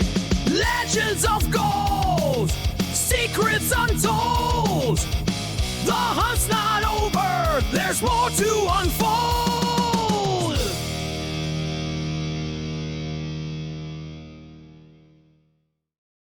And on the offshore reefs, like the Conception, the coin I'm wearing, it's on an offshore reef called Silver Shoals. The closest point of land is 75 miles. That used to be in international waters, but there is no international waters anymore. Every offshore reef, and I don't care where it's at, is claimed by some country. Silver Shoals, the closest land point, 75 miles, was Puerto Plata, Dominican Republic, which is where I worked out of. But Turks and Caicos is also 75 miles from it. Turks and Caicos sent a gunboat out and they were going to shoot. But Dominican Republic sent out a bigger gunboat and Turks and Caicos went home. So if you want to go on, and there's maybe hundreds of wrecks just on Silver Shoals. There's at least, we know where 30 some of them are, and we didn't look but on a small part of it. But but you can't go there now without permission from the Dominican Republic. They didn't own it, but they say they do, and they've got the guns. It used to be we were allowed to carry guns on our, no more. That was another thing. You guys can't have no guns on board. Even though 2 times I've been chased by bad people, and the only thing that saved us was the fact that we had pump action 12 gauges. Now they don't want no guns on your boat. So we would be a sitting duck out there. It's all going against free enterprise. It's all going against the individual person. It's all about the government greed. Yeah. Okay, we got some more questions here for you too. Let's see. Did you do any work on the wreck of the Impossible? I saw that film. Okay. It almost fooled me. I got to tell you something. It was amazing to sit there, and that was like a big dream. And I sat there and watched that whole thing right up until I saw Mickey Mouse right there at the end. And I thought, oh, man. Oh, I missed that one. What was the name of the movie? It's on, I don't know if it's Netflix. I think it's on Netflix. Yeah. And I think that was the title, Wreck of the Impossible or something. Yeah. But it well done, I got to say, and it scared me there for a while because it's if you could invent the wreck you wanted, you couldn't beat that one. That was a perfect wreck, huh? Yeah, right up until Mickey Mouse showed up. Let me say hello to a couple of people here. Taz Z, Gold Prospector, how are you tonight? I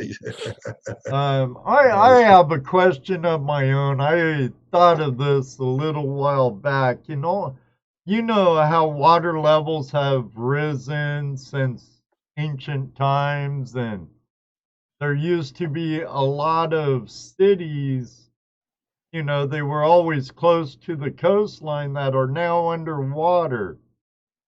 Have you come across sunken cities while you've been on your explorations?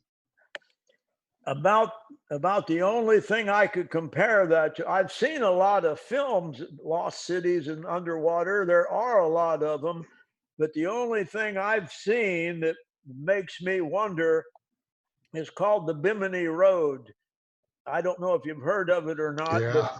sometime in early 1960s, a bunch of gigantic blocks showed up that looked like a road. And Edgar Casey said that that was part of Atlantis. I think he said that, but I don't know if it was or not. But when we were filming Treasure Divers, episode 6, the last Treasure Divers show we made was called Treasures of Bimini. And in that, we dive the Bimini Road. And still to this day, I sit here and think about it.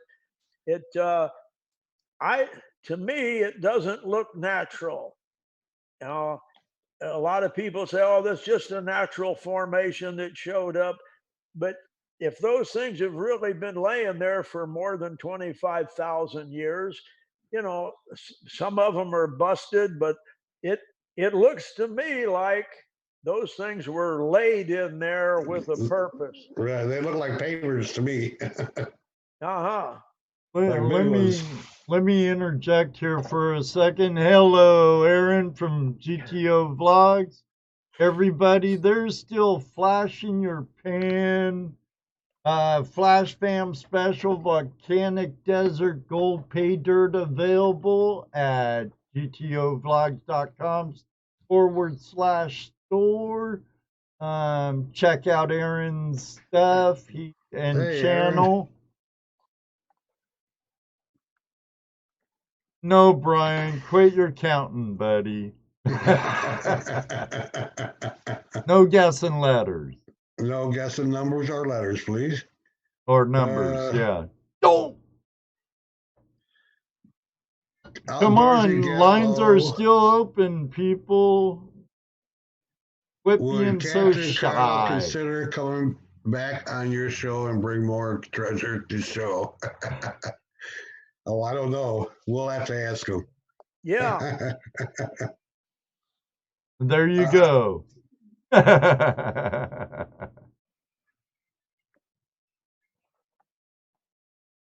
So she also says I read a lot of Edgar Casey, and yes, he thinks it was Atlantis. Yeah, well, they don't look natural to me, is about the best opinion I can come up with. And there were ancient people here thousands of years ago. And why wouldn't they put a big road in somewhere? Especially if it was, below sea level at that time when they did it. Hey, grumpy vlogger. I've seen a few different shows on the Bimini Road, and it just seems like it's not natural. It seems man-made to me too, but I've never been there, so I really can't say for sure. I have a theory about Atlantis. I think it's in Eastern Africa or Western Africa. It sure looks right. But, that's me, my personal opinion. Hey, I've got one of those too.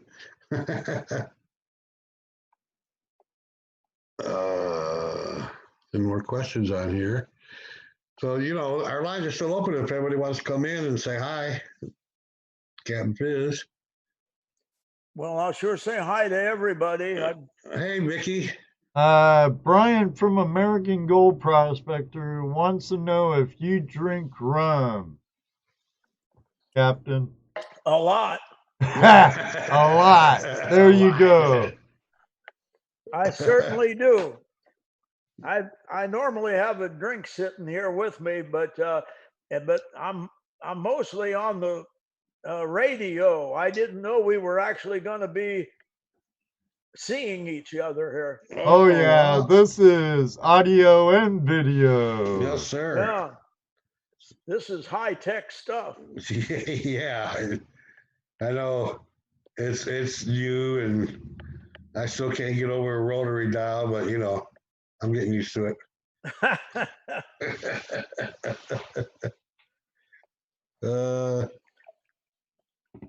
Okay, Mr. Lodak.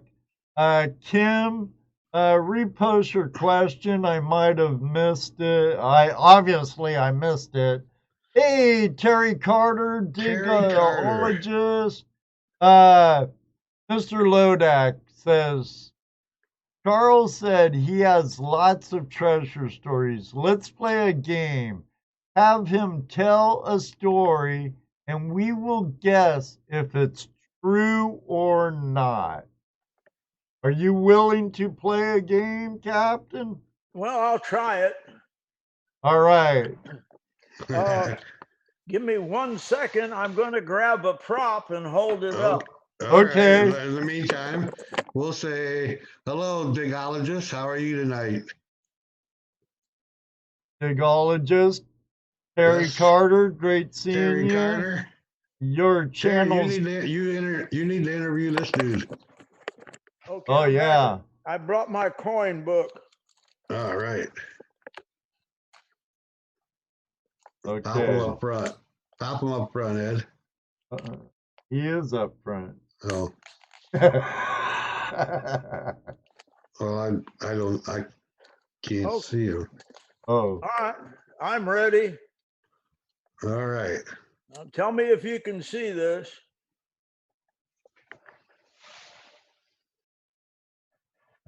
oh yeah.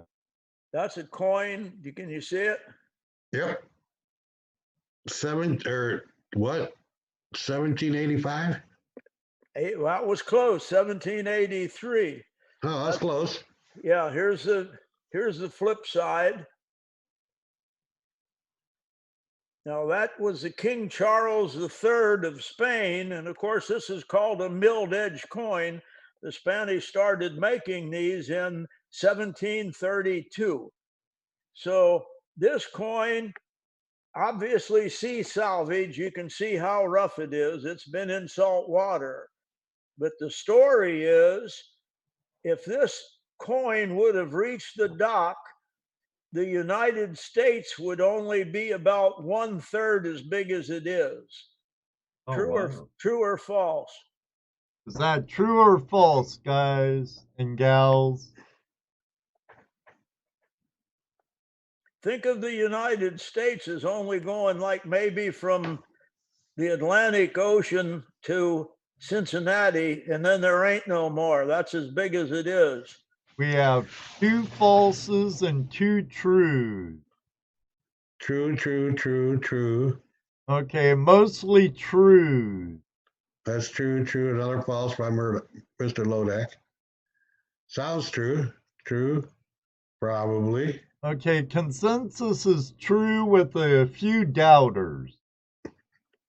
Okay, just for that, I'm not going to tell you. Okay, the story is true.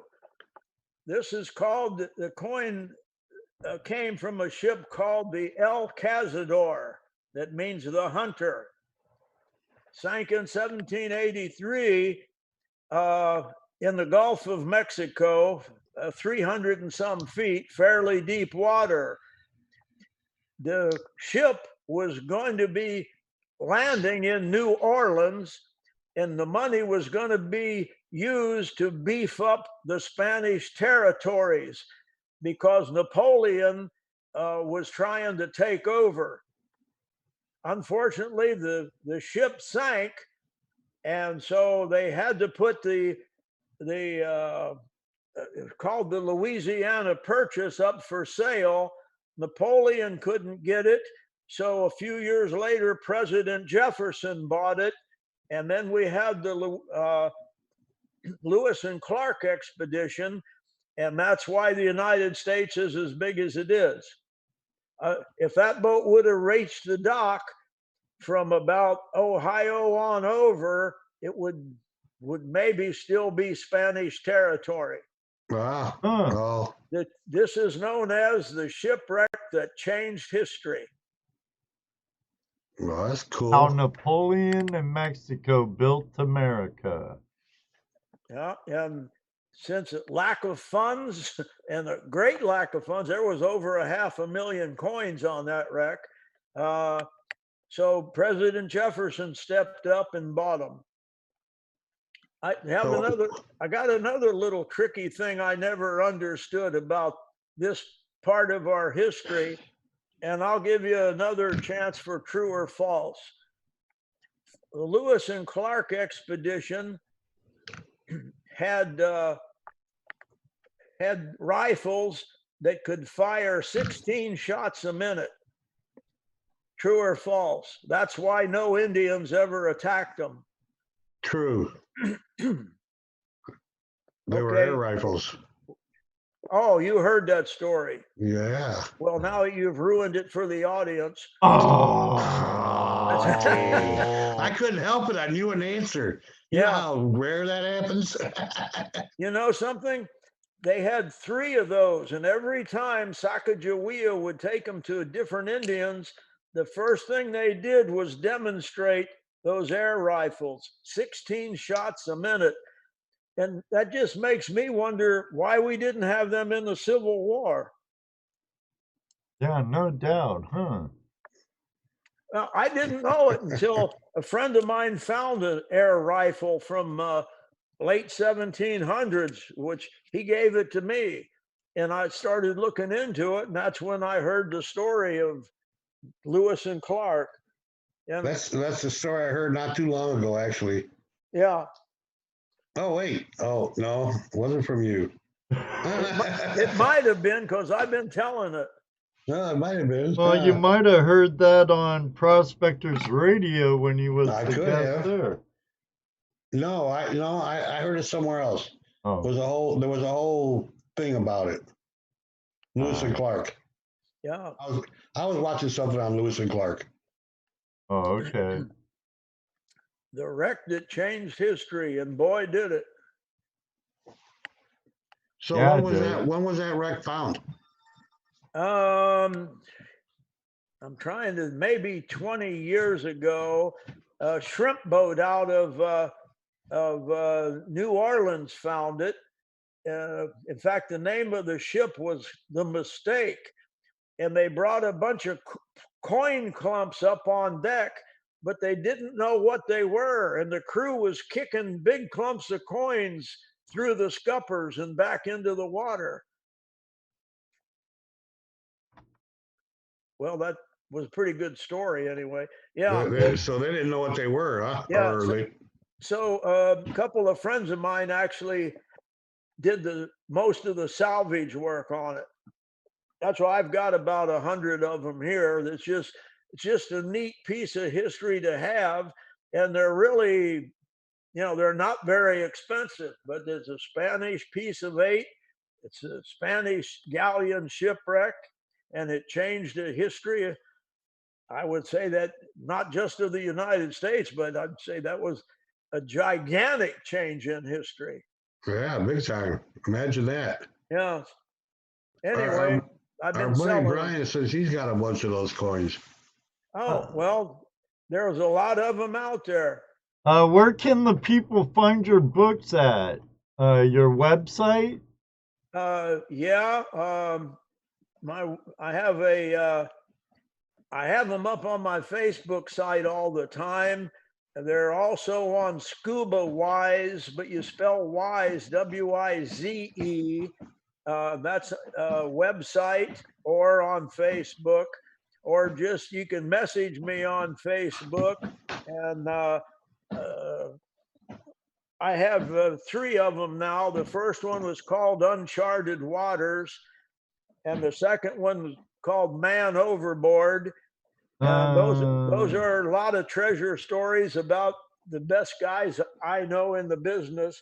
I happen to have the links to those 2 books down in the description below, along with carlfismer.com. I don't have Scuba Wise. Jerry just put it up. Thank you. And that's Wiz. Oh, there it is. I see it on the rolling thing. That's it. Yeah. Yeah, our most fabulous moderator, Mr. Lodak, he's on the ball. He sure is. He He got is. it right. Zoltan Bose. Anyway, Christmas is coming. You want some treasure books? Get a hold of me. I'll sign them any way you want them, or to whoever the lucky recipient will be on your Christmas list. That's cool. Ed Marvin, flashing your pan. Toledo Jess, for all you people that want to give me a present. Hey, Prospector Josh, how are you tonight? Good night, Kevin. Hey, Josh. I've never found any natural gold nuggets either, but I have seen some off of shipwrecks, I mean. Didn't they, most of the gold get smelted down before it got shipped out?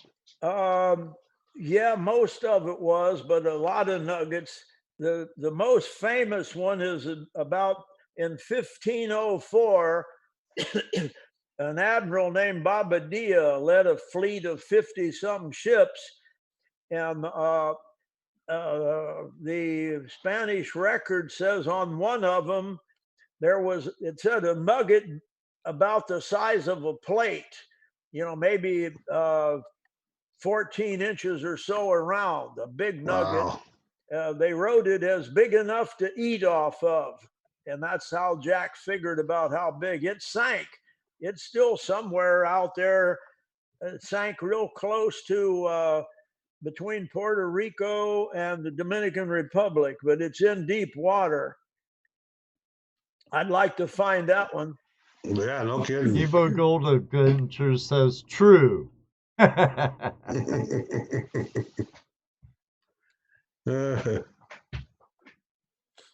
a matter of fact, Columbus was in jail in the Dominican Republic when Bobadilla was going to sail, and that was 1504. And Columbus had arthritis, I guess, because he said, his bones were telling him, don't sail. There's a bad storm coming.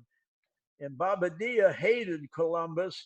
He sailed anyway. And that was 3 days out of Dominican, they all sank.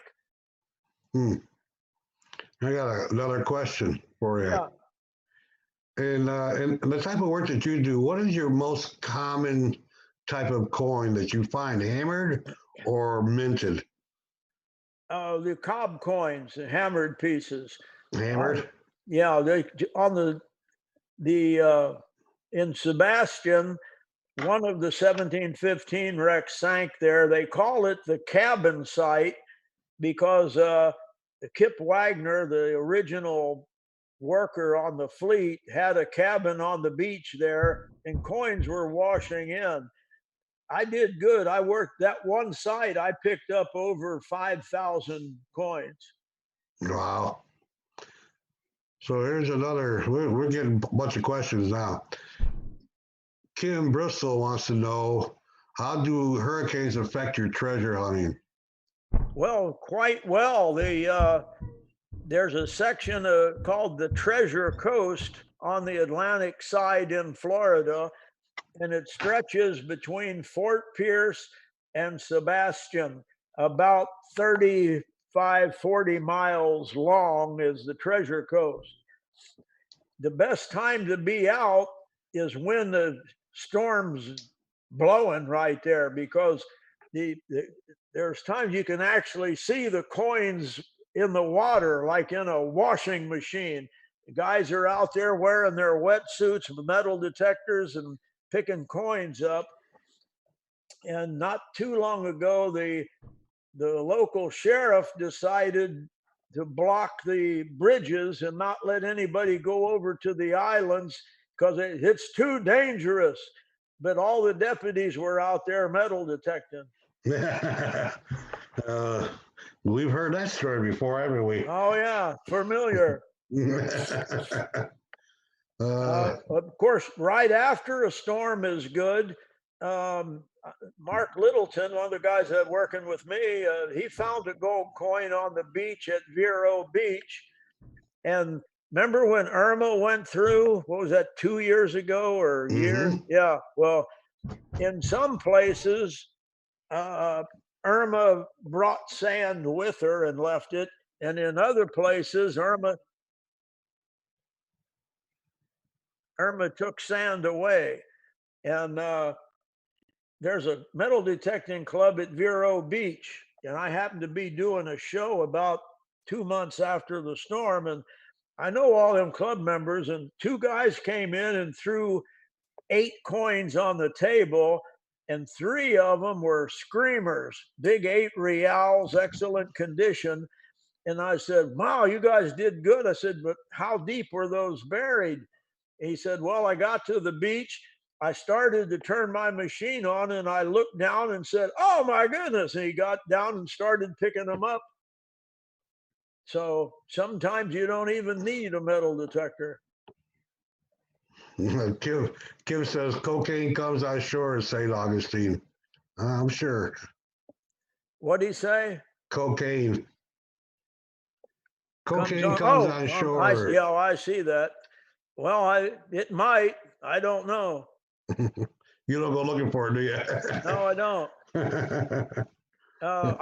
I'll tell you though, I've been out in the boat when there's been hundreds of square grouper floating there. I never picked any of them up. The guy that I worked with years ago found a 6-gallon fuel can, like it plugs onto your outboard motors, and floating. He picked it up, and when he dumped it out, it was full of coke wrapped in plastic. Oh boy. Yeah, he didn't keep it. He cut it up and threw it back in. You don't want to get caught with that. Yeah, I bet. Yeah, right. Would it be good? Yeah, but I have seen hundreds of square grouper floating at midnight. Square grouper. They call them bundles, right? Yeah, a sight. There for several years, the most popular appliance being sold was the Sears trash masher. Yeah, right. And no kidding, you can find them on islands over in the Bahamas. They're all rusted out these days.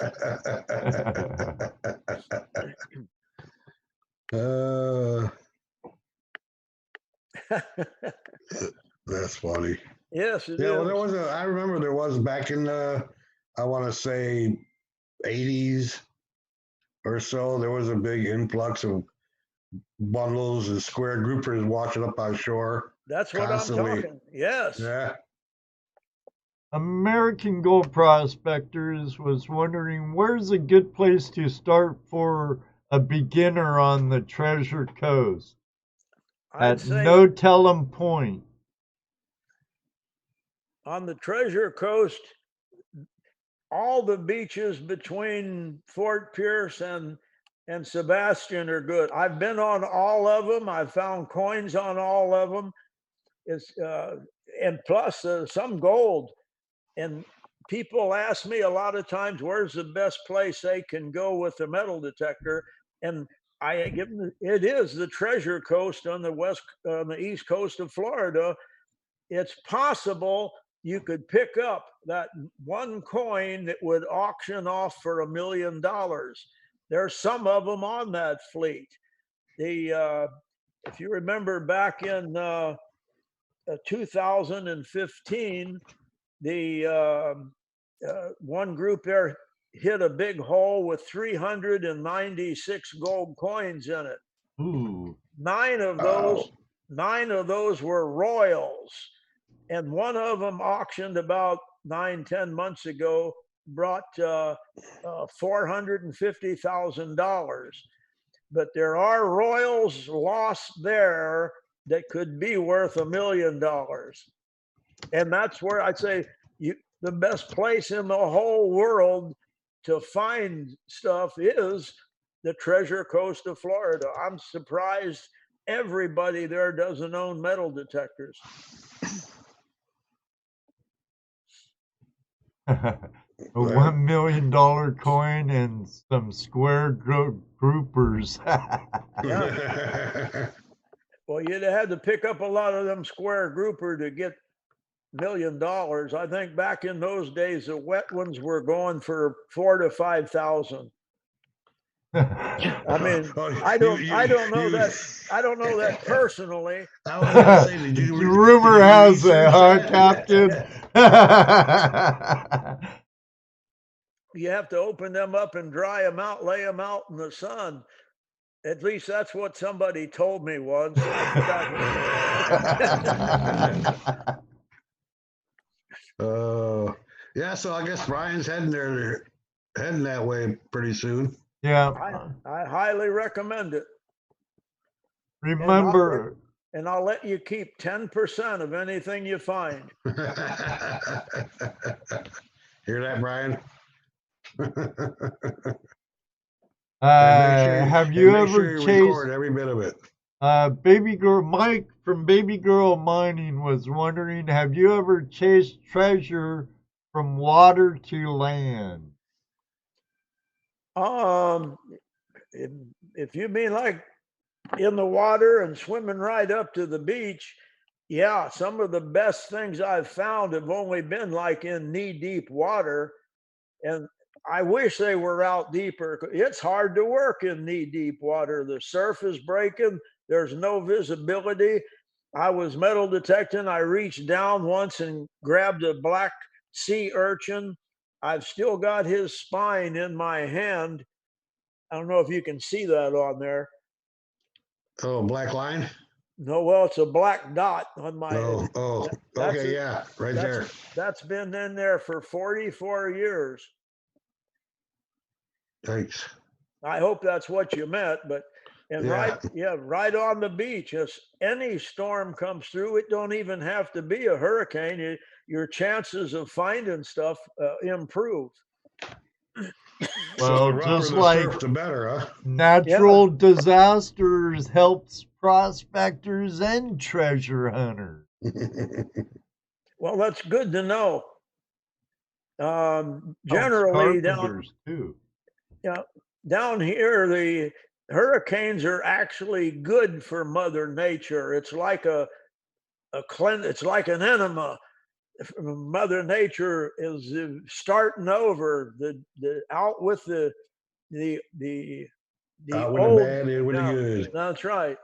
The new must replace the old. That is kinda Mother Nature's first law. Right, kind of like California wildfires. That's right, and that's a good example of it. However, from everything I know about that, and I know a lot of people out there, I think that the government might be partly responsible for that. They're mainly responsible for that. Yeah, well, I believe it. You know, don't touch that bush. Don't clear that underbrush. You know, the spotted owl won't be able to live. That's what they said. But you know something? They started finding them on people's eaves under their houses. They said they said they couldn't adjust to be with the humans, and I said it's hard for me, but I do it. Right? Yeah, I hear you there. I absolutely understand that. And, you know, that's and that's the way it works out, anyways. You know, Mother Nature does her thing, and what can't survive it, she moves on. I see digologists about pulse induction. Right. My opinion, pulse induction is best for all of it. That came out. A friend of mine used to build them in his garage, but they were better than anything. I begged, borrowed, and stole. He charged $4,000 for it. Yikes.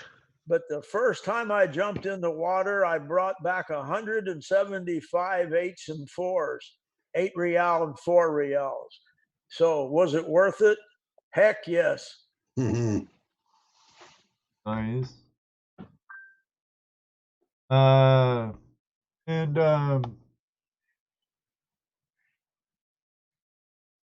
copied and pasted the wrong thing.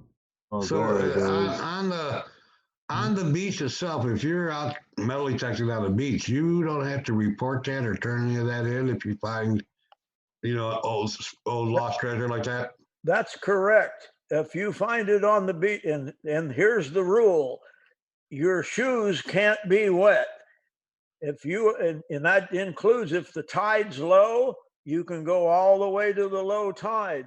Uh, and you get it. It's still, the mayor of Fort Pierce. I was helping her a few years ago, putting the word out. Hey, bring your metal detectors to Fort Pierce. And but they're trying real hard to somehow come up with some way to curtail that. The bureaucrats don't want you picking up the $1 million coin on the beach or in the water. Yeah, Well, they want it. Yeah, well, of course they do. They want it. Yeah, they think that the taxpayers will fund them to go treasure hunting when I'm gone. Yeah, they make it illegal for you and then they go do it. Right. It's like all the best mining districts are in national parks, national monuments, Yes. wildlife sanctuaries. They put them out of bounds. But it's your land. Enjoy it. Ghetto Vlogs wants to know what happens if your feet are wet. Who gets the treasure? Actually, a company called the Queen's Jewels. They own the admiralty claims on the whole 1715 fleet. That's who I work for. Okay, so if you find it in ankle deep water, It ain't don't yours. touch it. Move it over to dry sand with your scooper, then dig it up. Or wait till the tide goes out. Yeah, there you go. Wait till the tide goes farther out. Or just make sure no one's watching and dry your feet. Bring a change of shoes in your backpack. Now, That's I a good one think too. was on this subject a little bit earlier or a while ago. Yeah. But Brian from American Gold Prospector, what is your favorite coin you found? The one around your neck?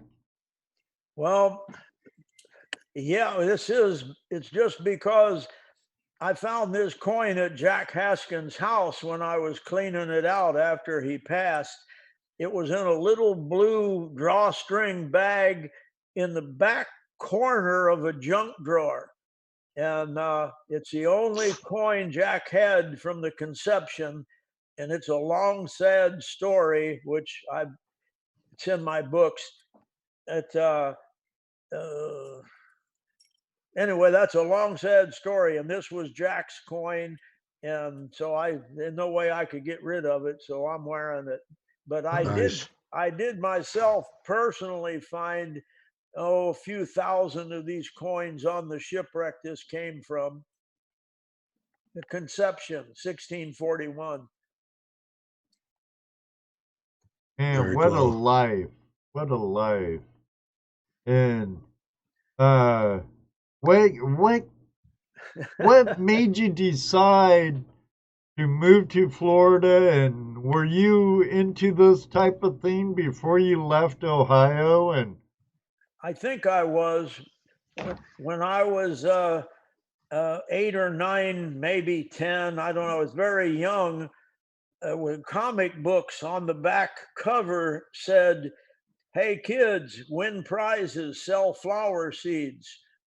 Oh my God. First thing I ever got in the mail was a big box of flower seeds. Dude, Yeah. I did the same thing. I did the same thing. I sold them and I sent the money to them, and I picked an old Voight face mask. And I mean, it probably was the first one Lloyd Bridges ever wore. And the second thing I ever got in the mail was a box with that scuba mask in it from selling flower seeds. I filled the tub up and jumped in. I splashed around, and then I started going to rock quarries when I got a little bit older there near Cincinnati, and I just knew someday I was going to go somewhere and do something. After I got out of the Army, I should have came straight to Florida, but I went back home to Ohio, and I got a job at General Motors, and the money was good. I hated it. And after 9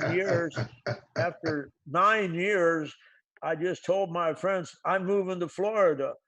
And they said, no, the General Motors holds their employees on a golden chain. It was tough to quit, but I quit. And I was a single dad with 2 kids, young kids, and I put them in the car and we came to Florida. The year was 1970. And my only wish was that I would have just came instead of wasting 9 years of my life at General Motors. True story. Oh, froze. That one's true too, Colleen. Very cool. Well, Ed, we've gone past the 10 o'clock hour. Oh, well, geez, it's been such a great show. It's I hard to know. stop. I hear I'm usually in the bar by now. you. If they find a wreck in international water, can you get a claim for it by Baby Girl Mining Company? Yes, everything. It's complex, but is it possible? Yes, it is. And I'm not saying this because I'm trying to hog in, but if somebody that doesn't know much about the law finds a wreck outside of state waters, and it can, I don't care how far, but that is the most important thing. Outside state waters, the best thing to do is contact somebody in this business that you deem trustworthy and let them more or less guide you, because recently there's been problems where guys were trying to raise money, and a lot of potential backers will call me and ask my advice. These guys have got this wreck here and they say they have permits for it, and if it's true, I want to get involved. And I hate to pop somebody's bubble, but the truth is the state will give you permission to explore, and the state will give you permission to identify. And they say they'll give you permission to salvage, but they don't. They haven't in over 20 years, and they have screwed numerous people. So your best bet is to find somebody who pretty much knows what's going on and let them guide you. In other words, if you find a wreck outside state waters, you better call me. Better call him. Call. I'm easy Call to Fizz. find. Yeah, I'm easy to find. Hey, Fizz, I found this ship. Oh, I'm sorry. It's not worth anything, but I'll give you $1 million. Is that cash? I'll take That's that funny. in gold, not cash. Yeah, there you go. We used to have a thing every once a month at the museum in St. Augustine. Bring your beach finds in and show them to Captain Fizz. And I had more fun with that. People would bring in counterfeit coins, but they're pewter, and they're the kinds you can buy for 50 cents in the novelty store. And people say, I found this on the beach, Captain Fizz. Is it any good? And I say, well, it's totally worthless, but I'll give you $1,000 for it.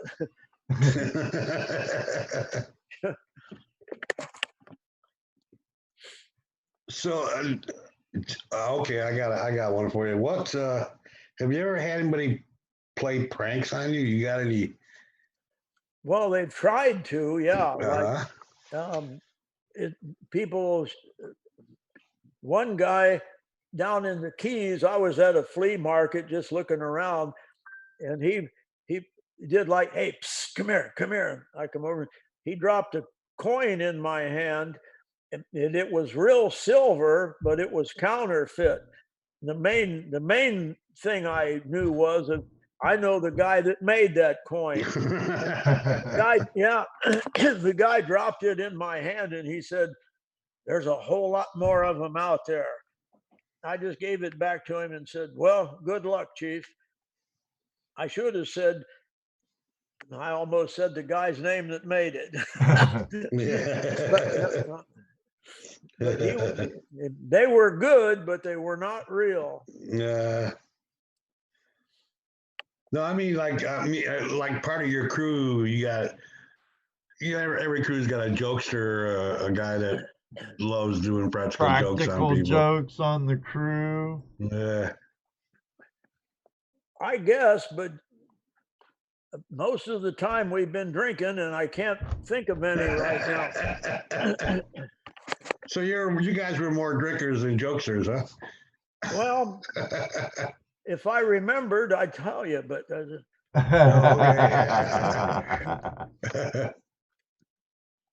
well, we have a couple more questions rolling in. Wyoming Gold's Captain, you ever heard of the SS Monte Carlo? I'm sorry, I haven't. Sounds like a car. I was just thinking that's the very same thing. The next one that was about metal detecting the beaches for fun yes, I do that, especially if we have a bad weather day and we can't take the boat out. I'll go out on the beach and metal detect. In fact, it was in the early 1980s, I was metal detecting and picking up a coin here and there, and some old guy, I'm an old guy now, but then I wasn't. Some old guy come up to me. He said, "What was that you picked up there?" And I pulled it out of my pocket and I showed it to him. I said, "That's a Spanish coin. It's washing into the beach here from a shipwreck right offshore." He said, "No kidding." And it was encrusted, so it looked like a rock. But if you look really close, you can see the cross on it. And he looked, he said, yeah, that's right. He said, "Is that worth any money?" And back in the early 80s, we were selling them for about $200 to $300, I guess. And I said, "Yeah, it's worth a couple $100 when I clean it up." And he said, "No." And I said, "Well, I think it is." And he said, "I've been walking this beach for 25 years and I picked up lots of those, but I skip them back in the water." He said, "They make great skippers." The first time in my life, I didn't have anything to say.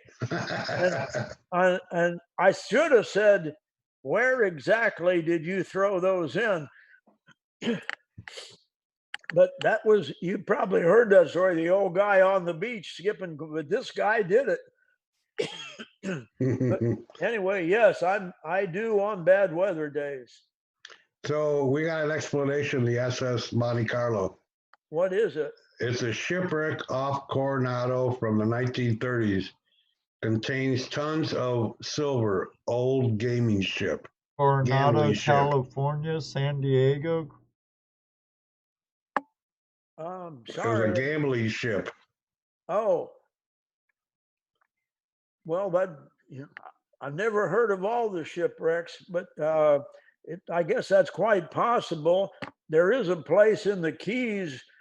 It used to be legal to go there, but it's inside state waters. It was a gambling casino built out there, and you can still see on the aerial pictures where that thing was. We went out there poking around a bit, but mostly just found junk. See, Bob Drake from Down East Detective and Prospector said, "My white whale as a detector is a pine tree shilling." Yeah, I just saw that. No, I wish I had. But to you guys up north that do land metal detecting, you got the world. But I went up to New York, Pennsylvania, and New Jersey on a tour, book signing tour there 2 years ago. And I am amazed at the gold rings and things that those guys are finding up there. They're doing, I used to think, and then the old coins like the pine tree shillings and some of the very first U.S. minted coins, they're worth a lot of money. Yeah, down east detecting and prospecting, that's our buddy Bob Square Nails. He finds lots of square nails. Well, I found a couple boxes full of them. Yeah, no, that would have. I don't know if I would have. I don't know. I'm thinking going, you're going through all that. Oh, it's a treasure chest full of gold. You open it up, and it's nails. Yeah, well, And I wanted to open a vein, but I settled for a bottle of rum. And Bob, Down East Detecting and Prospecting, thank you very much for the $5 super chat. oh, absolutely. I Thanks, Bob. appreciate it. That helps with shipping, handling, and other channel costs. I appreciate it. I have a question for you, Captain. Okie dokie. What was your most scariest event or the most scariest situation you've been in while you've been treasure hunting?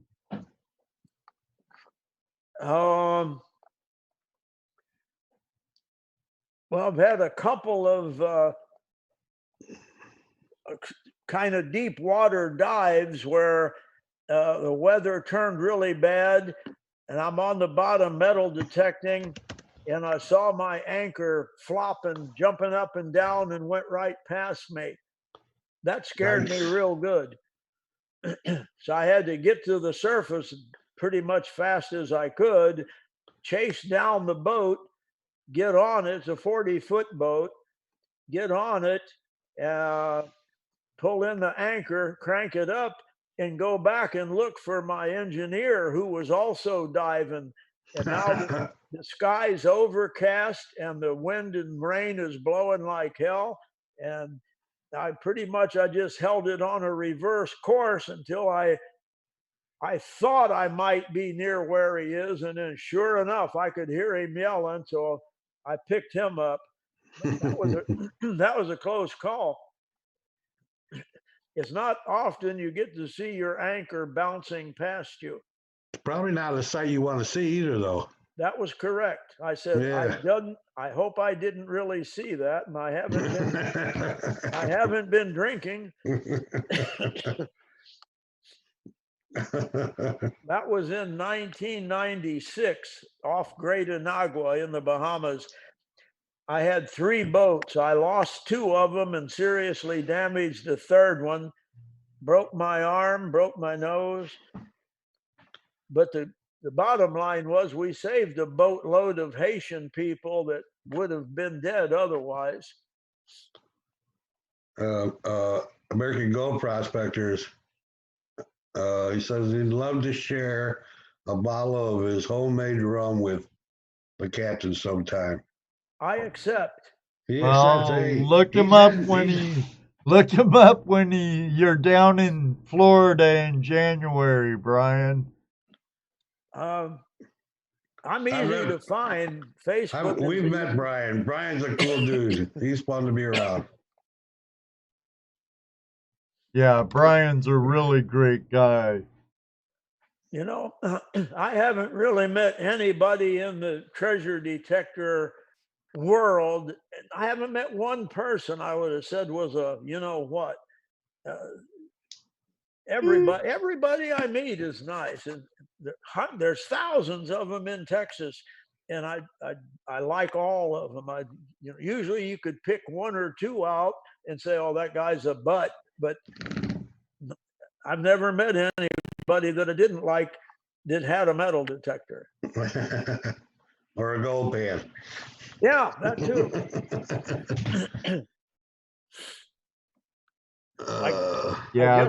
The treasure hunting community in whole, that band of the hand of us, all fingers, just such an awesome community. Uh-huh. What about, do you have any problems with sharks while you're diving? Do they scare you? Do they bother you? No, they don't really. In fact, sharks get a bad rap. And the one, I guess, my big pet peeve, one of them, is all that shark finning going on. Yeah, I've seen that where they're catching sharks and cutting their fins off and just let them fall. And then throwing them right back in. Right. One day, I was out near the Marquesas, and I ran across 11 sharks all laid out over about a 50-yard area, all dead. One of them was a pretty big hammerhead. And it's the only time I ever called the police. Are the fins the only good part of the shark? No, you can eat them. Oh, shark steak's delicious. I know I've had shark fin before. Isn't it shark fin soup like aphrodisiac or something for the Japanese? Well, that's what they say. Seems like everything's an aphrodisiac to those guys. Yeah, rhino horns. Right. That's just kind of a pet peeve with me. I don't mind you catch a shark and you eat it. That's fine. But the rest of it's mass murder. You just catch them. Oh, I agree. That's a horrible death. You just cut their fins off and throw them back in, for crying out loud. Don't let me catch you doing that. The shark is so important to the ocean's ecosystem. They are. And I don't like to be on the teeth end of one. I've never had, thank God. Knock on wood. But I only saw one person get bit, and that was a friend of mine. It was a nurse shark, and they like to stick their head under ledges and take naps, I guess. And he grabbed it by the tail. And of course, it spun around and bit him. They can turn. Yeah. And after we got out of the water, I said, "Are you the dumbest person I know?"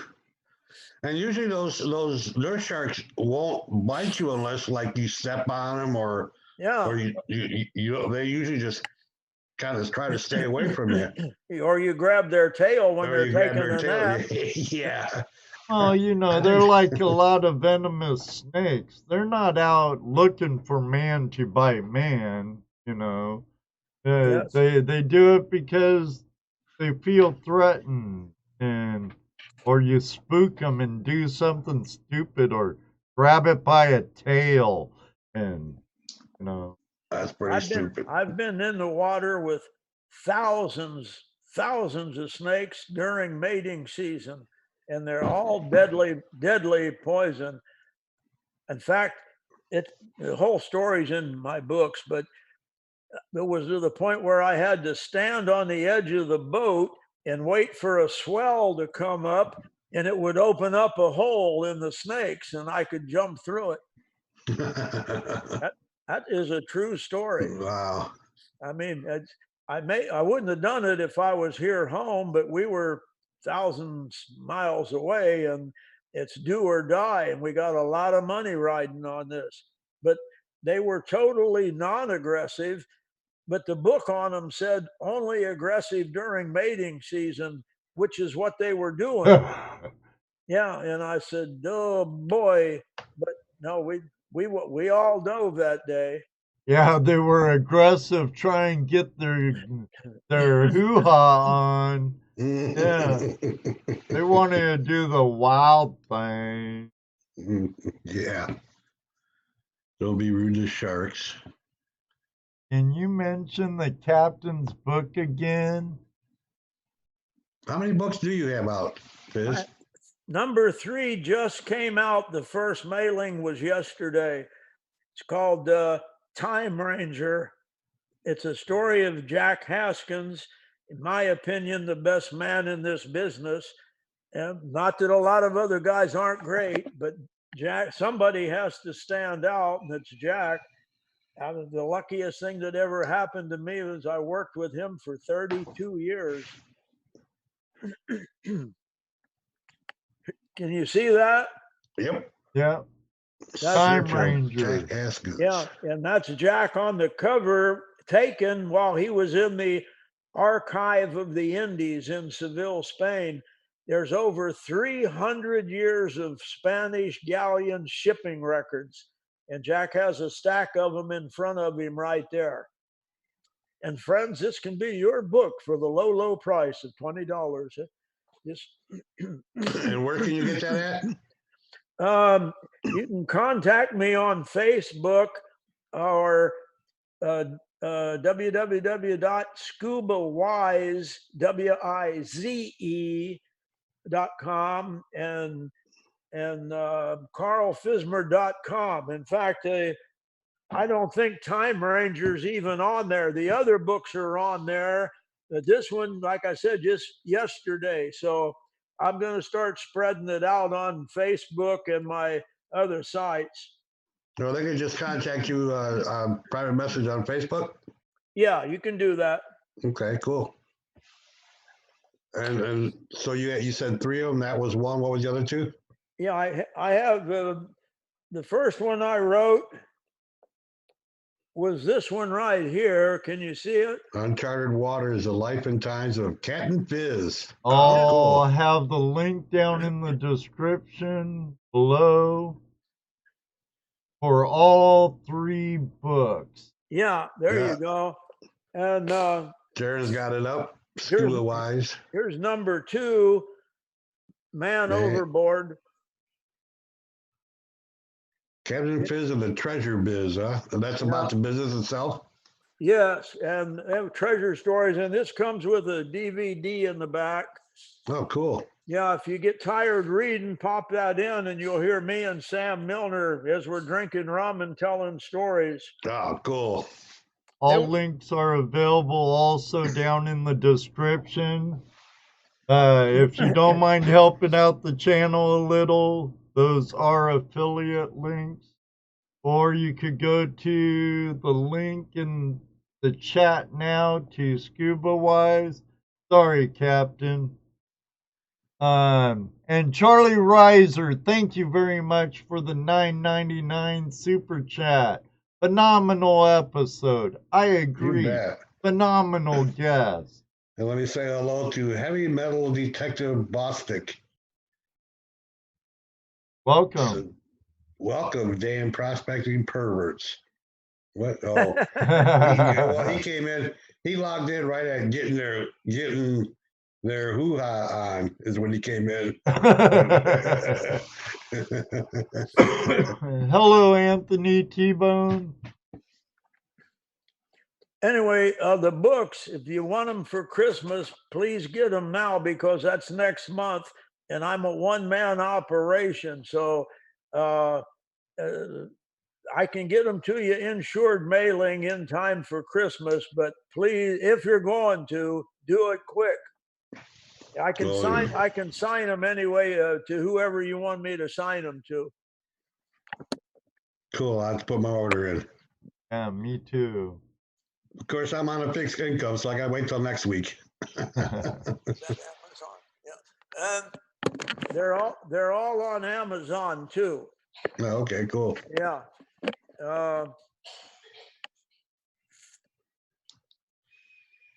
Definitely.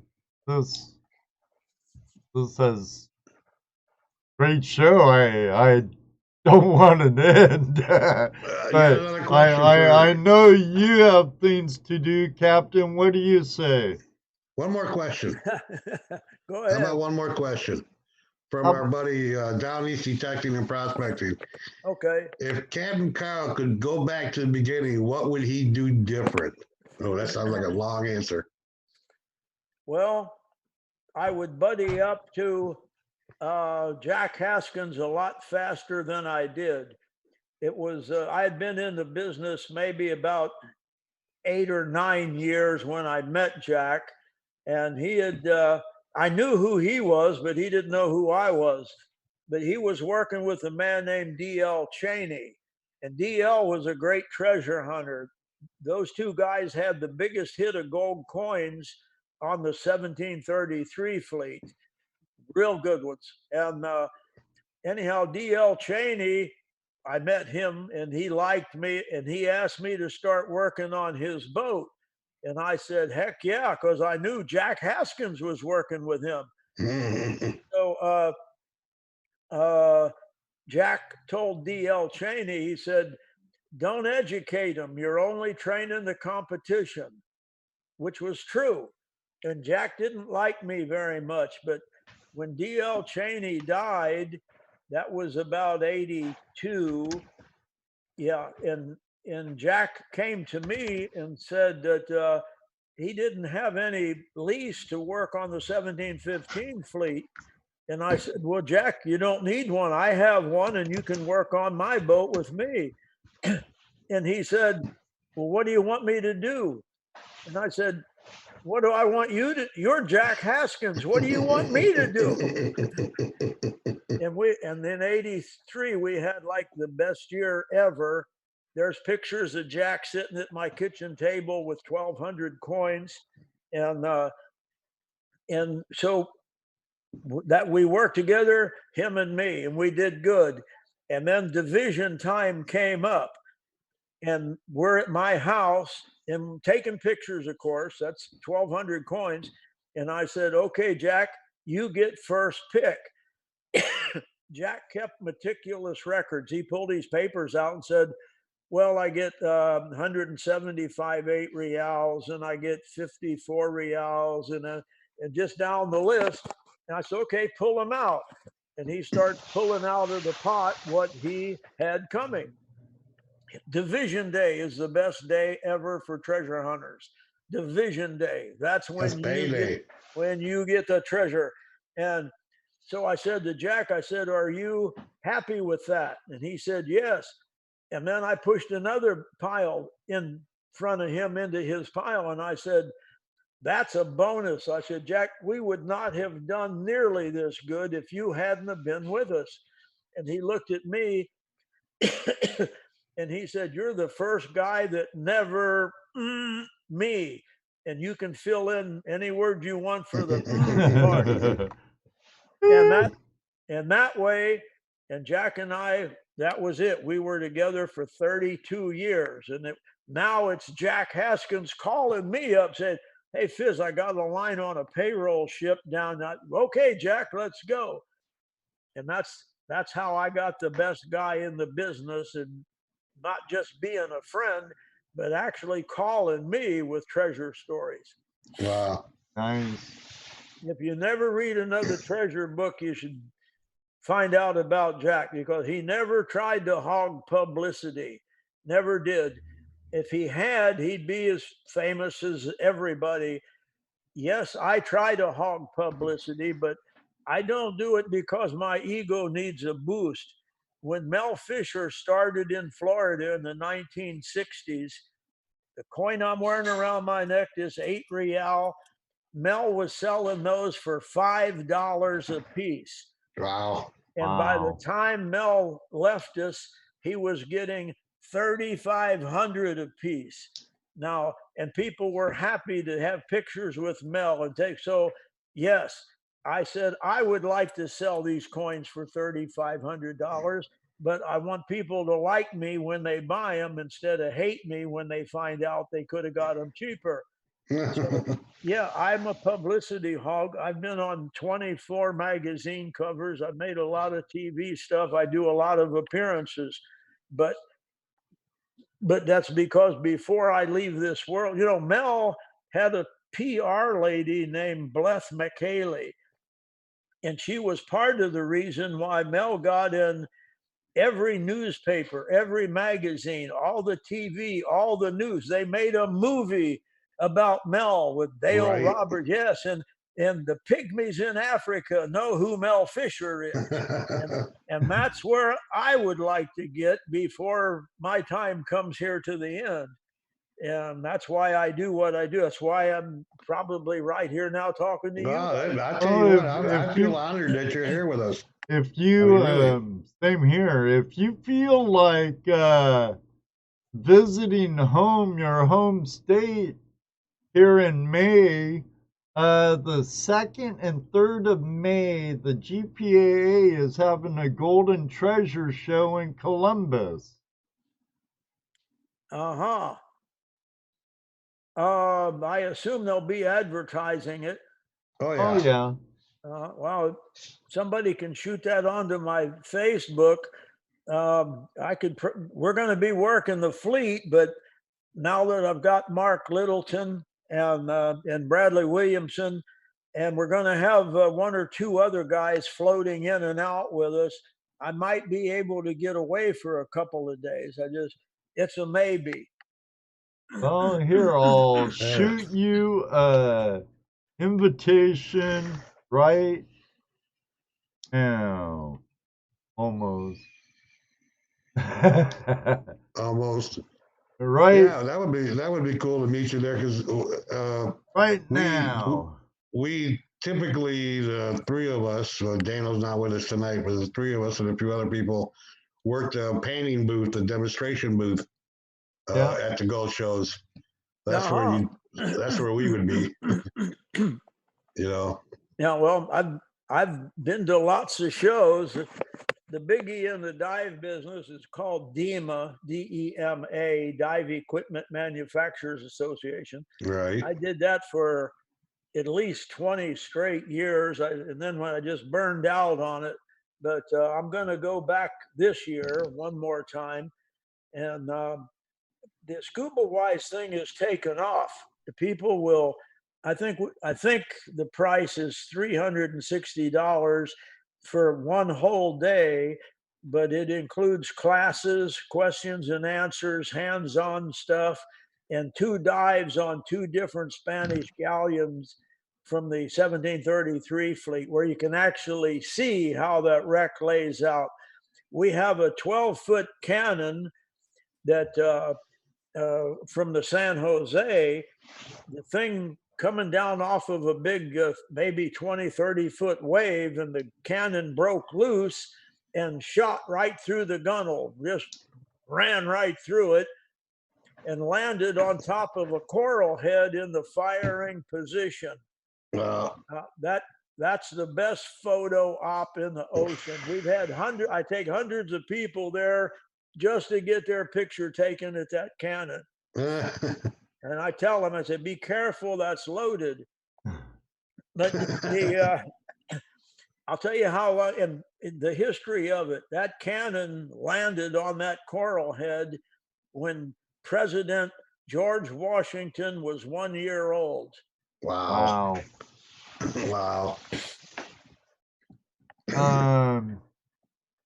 So you guys want to go and dive in? We take snorkelers there too. If you don't dive, you can snorkel, just because most of the time that water in the Keys is crystal clear. I lived there for almost 40 years.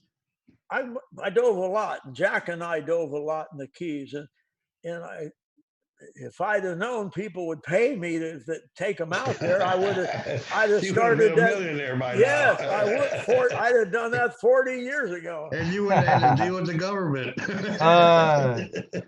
as much. Wyoming Golds asked, Captain, are you planning another second treasure workshop for next year? We have ones right. Mark Littleton's the brains of the outfit. I'm the good looks. We have one coming up on the 23rd of this month, and then I think we have 2 of them next month in December. Summertime's the best, but the people from Europe are flying in, and that's when they can get off. So fine with me. Summertime is best, but we go in the winter too. It's the Florida Keys. It's always warm. Yeah, I was going to say, you're down the Keys. The worst that can happen is you get a storm. Yeah, well, it happens, but that's as far as I'm concerned. When God made the world, he decided to spend his vacation at the Keys. Oh, yeah, I love the Keys. If I was going to Florida, that's where I would go. I mean, I've been to Florida before. I lived in West Palm Beach. been to Miami, been to all over Florida, but the Keys were always the most beautiful part. Still used to is. I used to hang out off of Marathon Key. Yeah, that's nice down. I got a lot of friends there. Yeah, but that was back in the 70s, so I don't know what it's like anymore. Probably a Well, lot different. Yeah. There's a lot of changes made since the 70s. None of them are any good, but they're I'm still sure. it's still the Keys.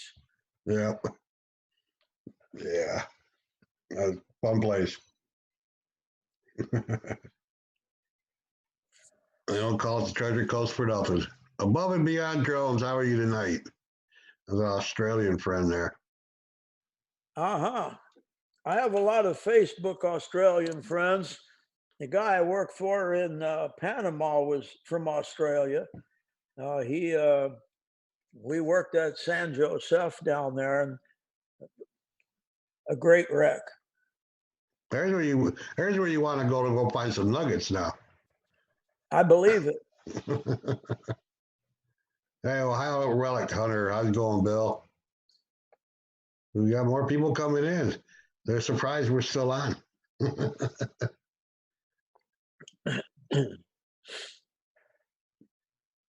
Let's see. What?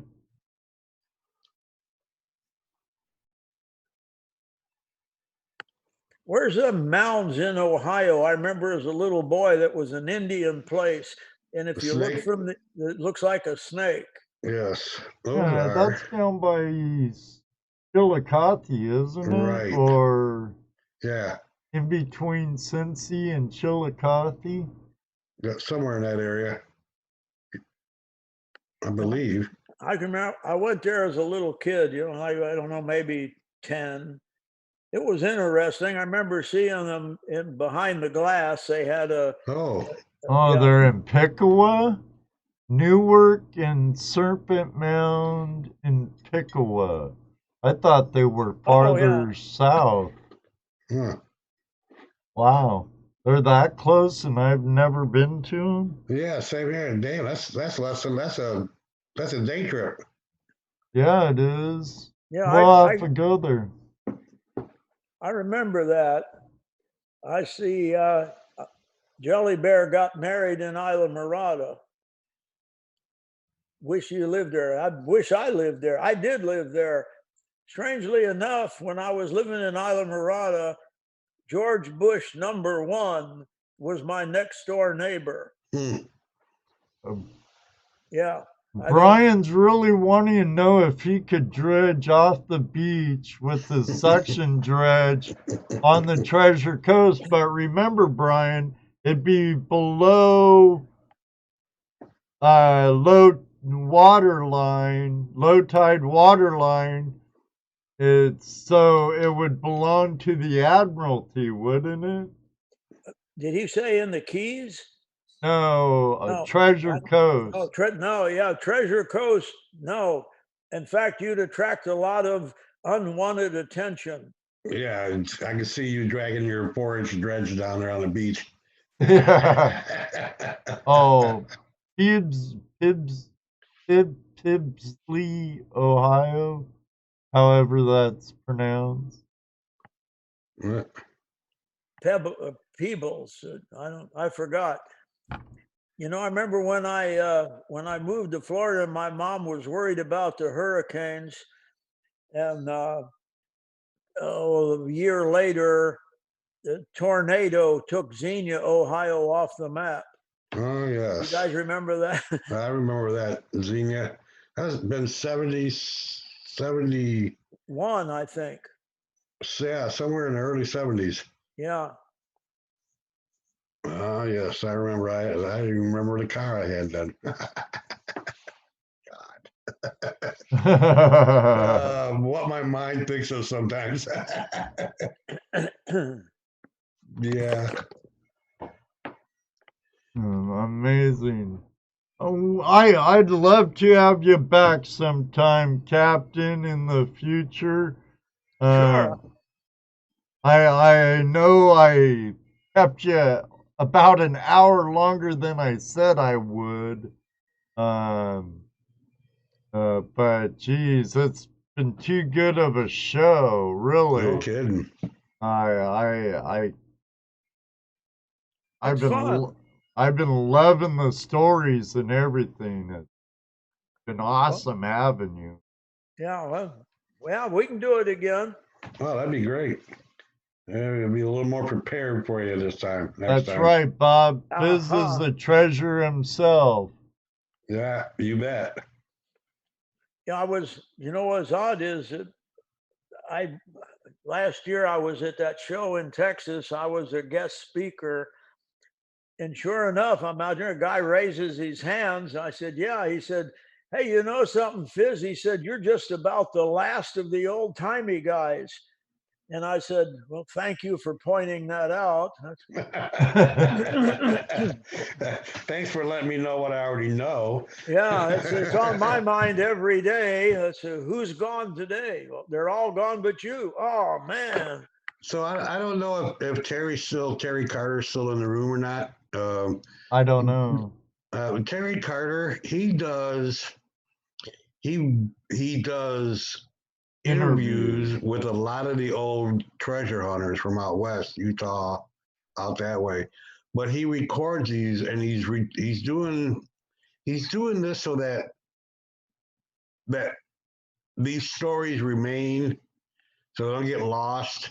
Because with age, we lose some stories. So he goes around and he calls and does interviews with treasure hunters and people that know stories. And I'm sure that if you guys got together, that would be another awesome video, another page for his or a chapter for his treasure videos. That's a great idea. Terry Carter, are you still here? He's actually a really great guy too. We've had him on our show a couple of times as a guest and a call-in. Right. He's I think he'd be interested in talking to you and getting some stories before they're long gone and lost. Yeah, well, Sam Milner kind of said that same thing, but he co-wrote the book with me, and actually, it was his idea. And he's written about 15 other books, but he handed me a tape recorder, and I started talking. And after about 10 minutes, I see Metal Detecting Adventure says the price is good for our workshop. You're good. You give us a call. Anyway, Sam, give me a tape recorder. After 10 minutes, he said, shut up. He took the tape recorder and he handed me a bottle of rum. And so I sit there, and about 15 minutes later, he gave me the tape recorder back, and that's what we got.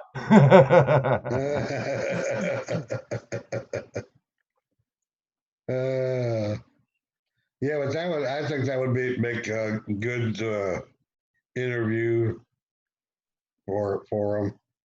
I mean, Terry's a good guy. He does some really great YouTube videos. If you want to learn about old treasure stories and stuff like that, that's a channel. Terry Carter. Well, I might want to tell you that a lot of the Time Ranger book is directly from Jack, because he had written many notes, many pages. He almost wrote a book once, and what he did write is in a lot of this is actually coming straight from Jack. Sam and I went through thousands of pages of notebooks and messages, and anyway, but it's good to have at least as much recorded as we can. Right. Oh, absolutely. Because like I said, like Terry says, the stories are disappearing, just like the guys, the old timers. We're only around for so long. That's right. Yeah. And I'm about the last. Well, thank you for pointing that out. You're welcome. Yeah, Jelly Bear, I agree. If Captain Fizz can make it to the GPA Gold and Treasure Show, how great would that be? That would be great. Definitely. Well, I'm not saying no. See, That's, he's not well, that's saying no. good. So the possibility's always there. Yeah. He's a busy man, we know, though. So. Right. But one thing I noticed that he does do a lot of traveling, so it's not like it's a big deal either. Yeah. Just send Fizz Send money. Fizz money. Right, Bill? Well, now, let's see. Don't they pay for some people there? Well, Doesn't- yeah. Yeah, I mean, Emily got paid. Right. But I'm sure, like, if he would talk to Brandon or Kevin Hoagland at the GPAA, they'd hook him up with the booth and probably a lecture. Yeah, check it out. Do a book signing. And could sell tons of your books. Yeah, well, I have done that. I did that New York, Pennsylvania tour, and the people there were 3 or 4 groups behind it. I got expense money, travel money, and hotel room, booth space, and things like that. Well, you never know.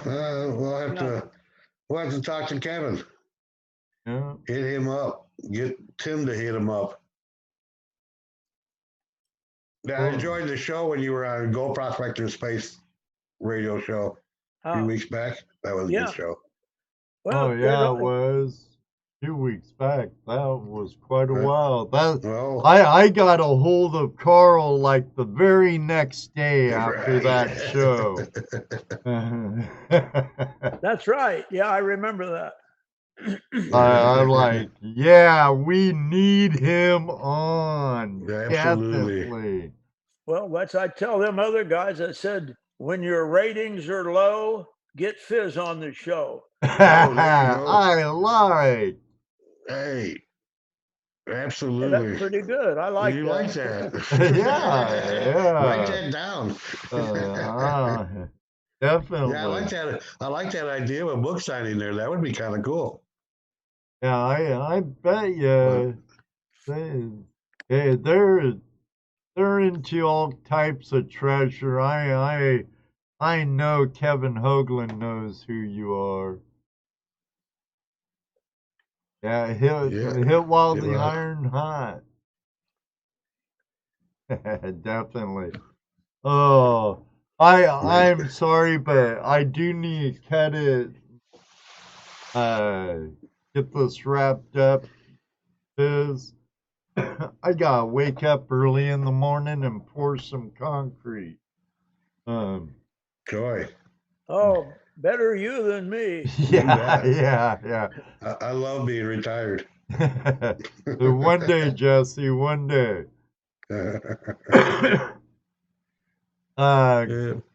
Again, thank you very much for joining us, Captain Fizz. Everybody out there, thank you so much for joining us.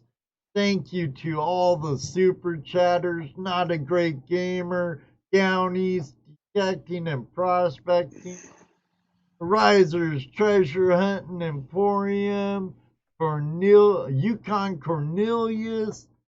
Thank you all so very much.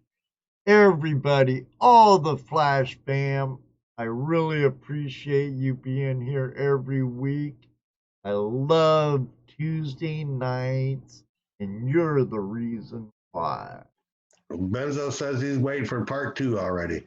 Oh, we'll get it scheduled, brother. We'll get it scheduled. Jesse, as always, thank you, my good friend. And Dano missed the wrong night. Captain Fizz, it was a pleasure meeting you and talking to you and learning some more about you. And I really hope you come back Yeah, no, And, it's a lot of fun. I enjoy this. That way I'm home. I don't have to go anywhere. I have a drink sitting off camera that nobody sees. There you go. So anyway, yeah, good. I'll do it again. No, awesome. We'd having love you to back. have you back, Captain. And anytime you feel froggy on a Tuesday night, Oh, yeah. join us Absolutely. in the chat, call in. Sure. You got something to announce? You got something to tell us about? Some new news or something happening that you want everybody to know about? You can always come out here Tuesday nights, hang out live, That's and good. let us know. I got the link now. No Yeah, problem. that's cool. Okay, So, thank you yeah, guys. really appreciate it. And we Oh, hope it to was see you our in person. pleasure. Thank Yeah. you. Maybe you know what Ed's going to say.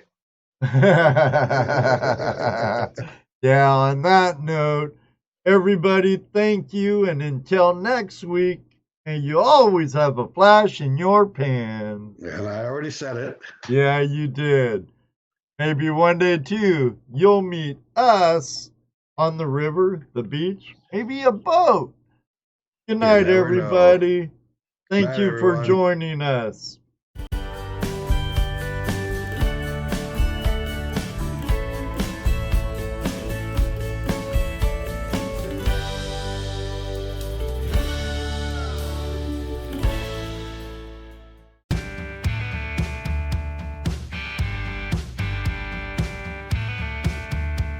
Another story told, another tale in gold. From the creek beds deep to the mountain cold, we rolled the tape, turned back the hands, relived the dreams through worn out hands. Faces familiar, voices strong, flashing back to where we all belong.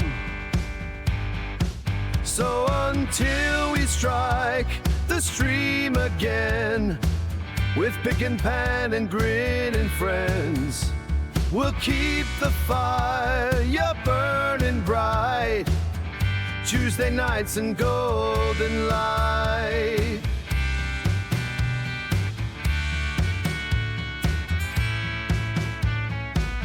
YouTube's glow, that warm replay.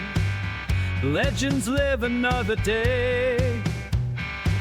Flash in your pan, it never fades. Echoes of gold in the past we made.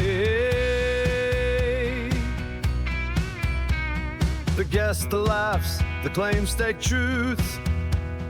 The hunt for gold, the wild old roots. Time may pass, but this we know, history's got that golden glow.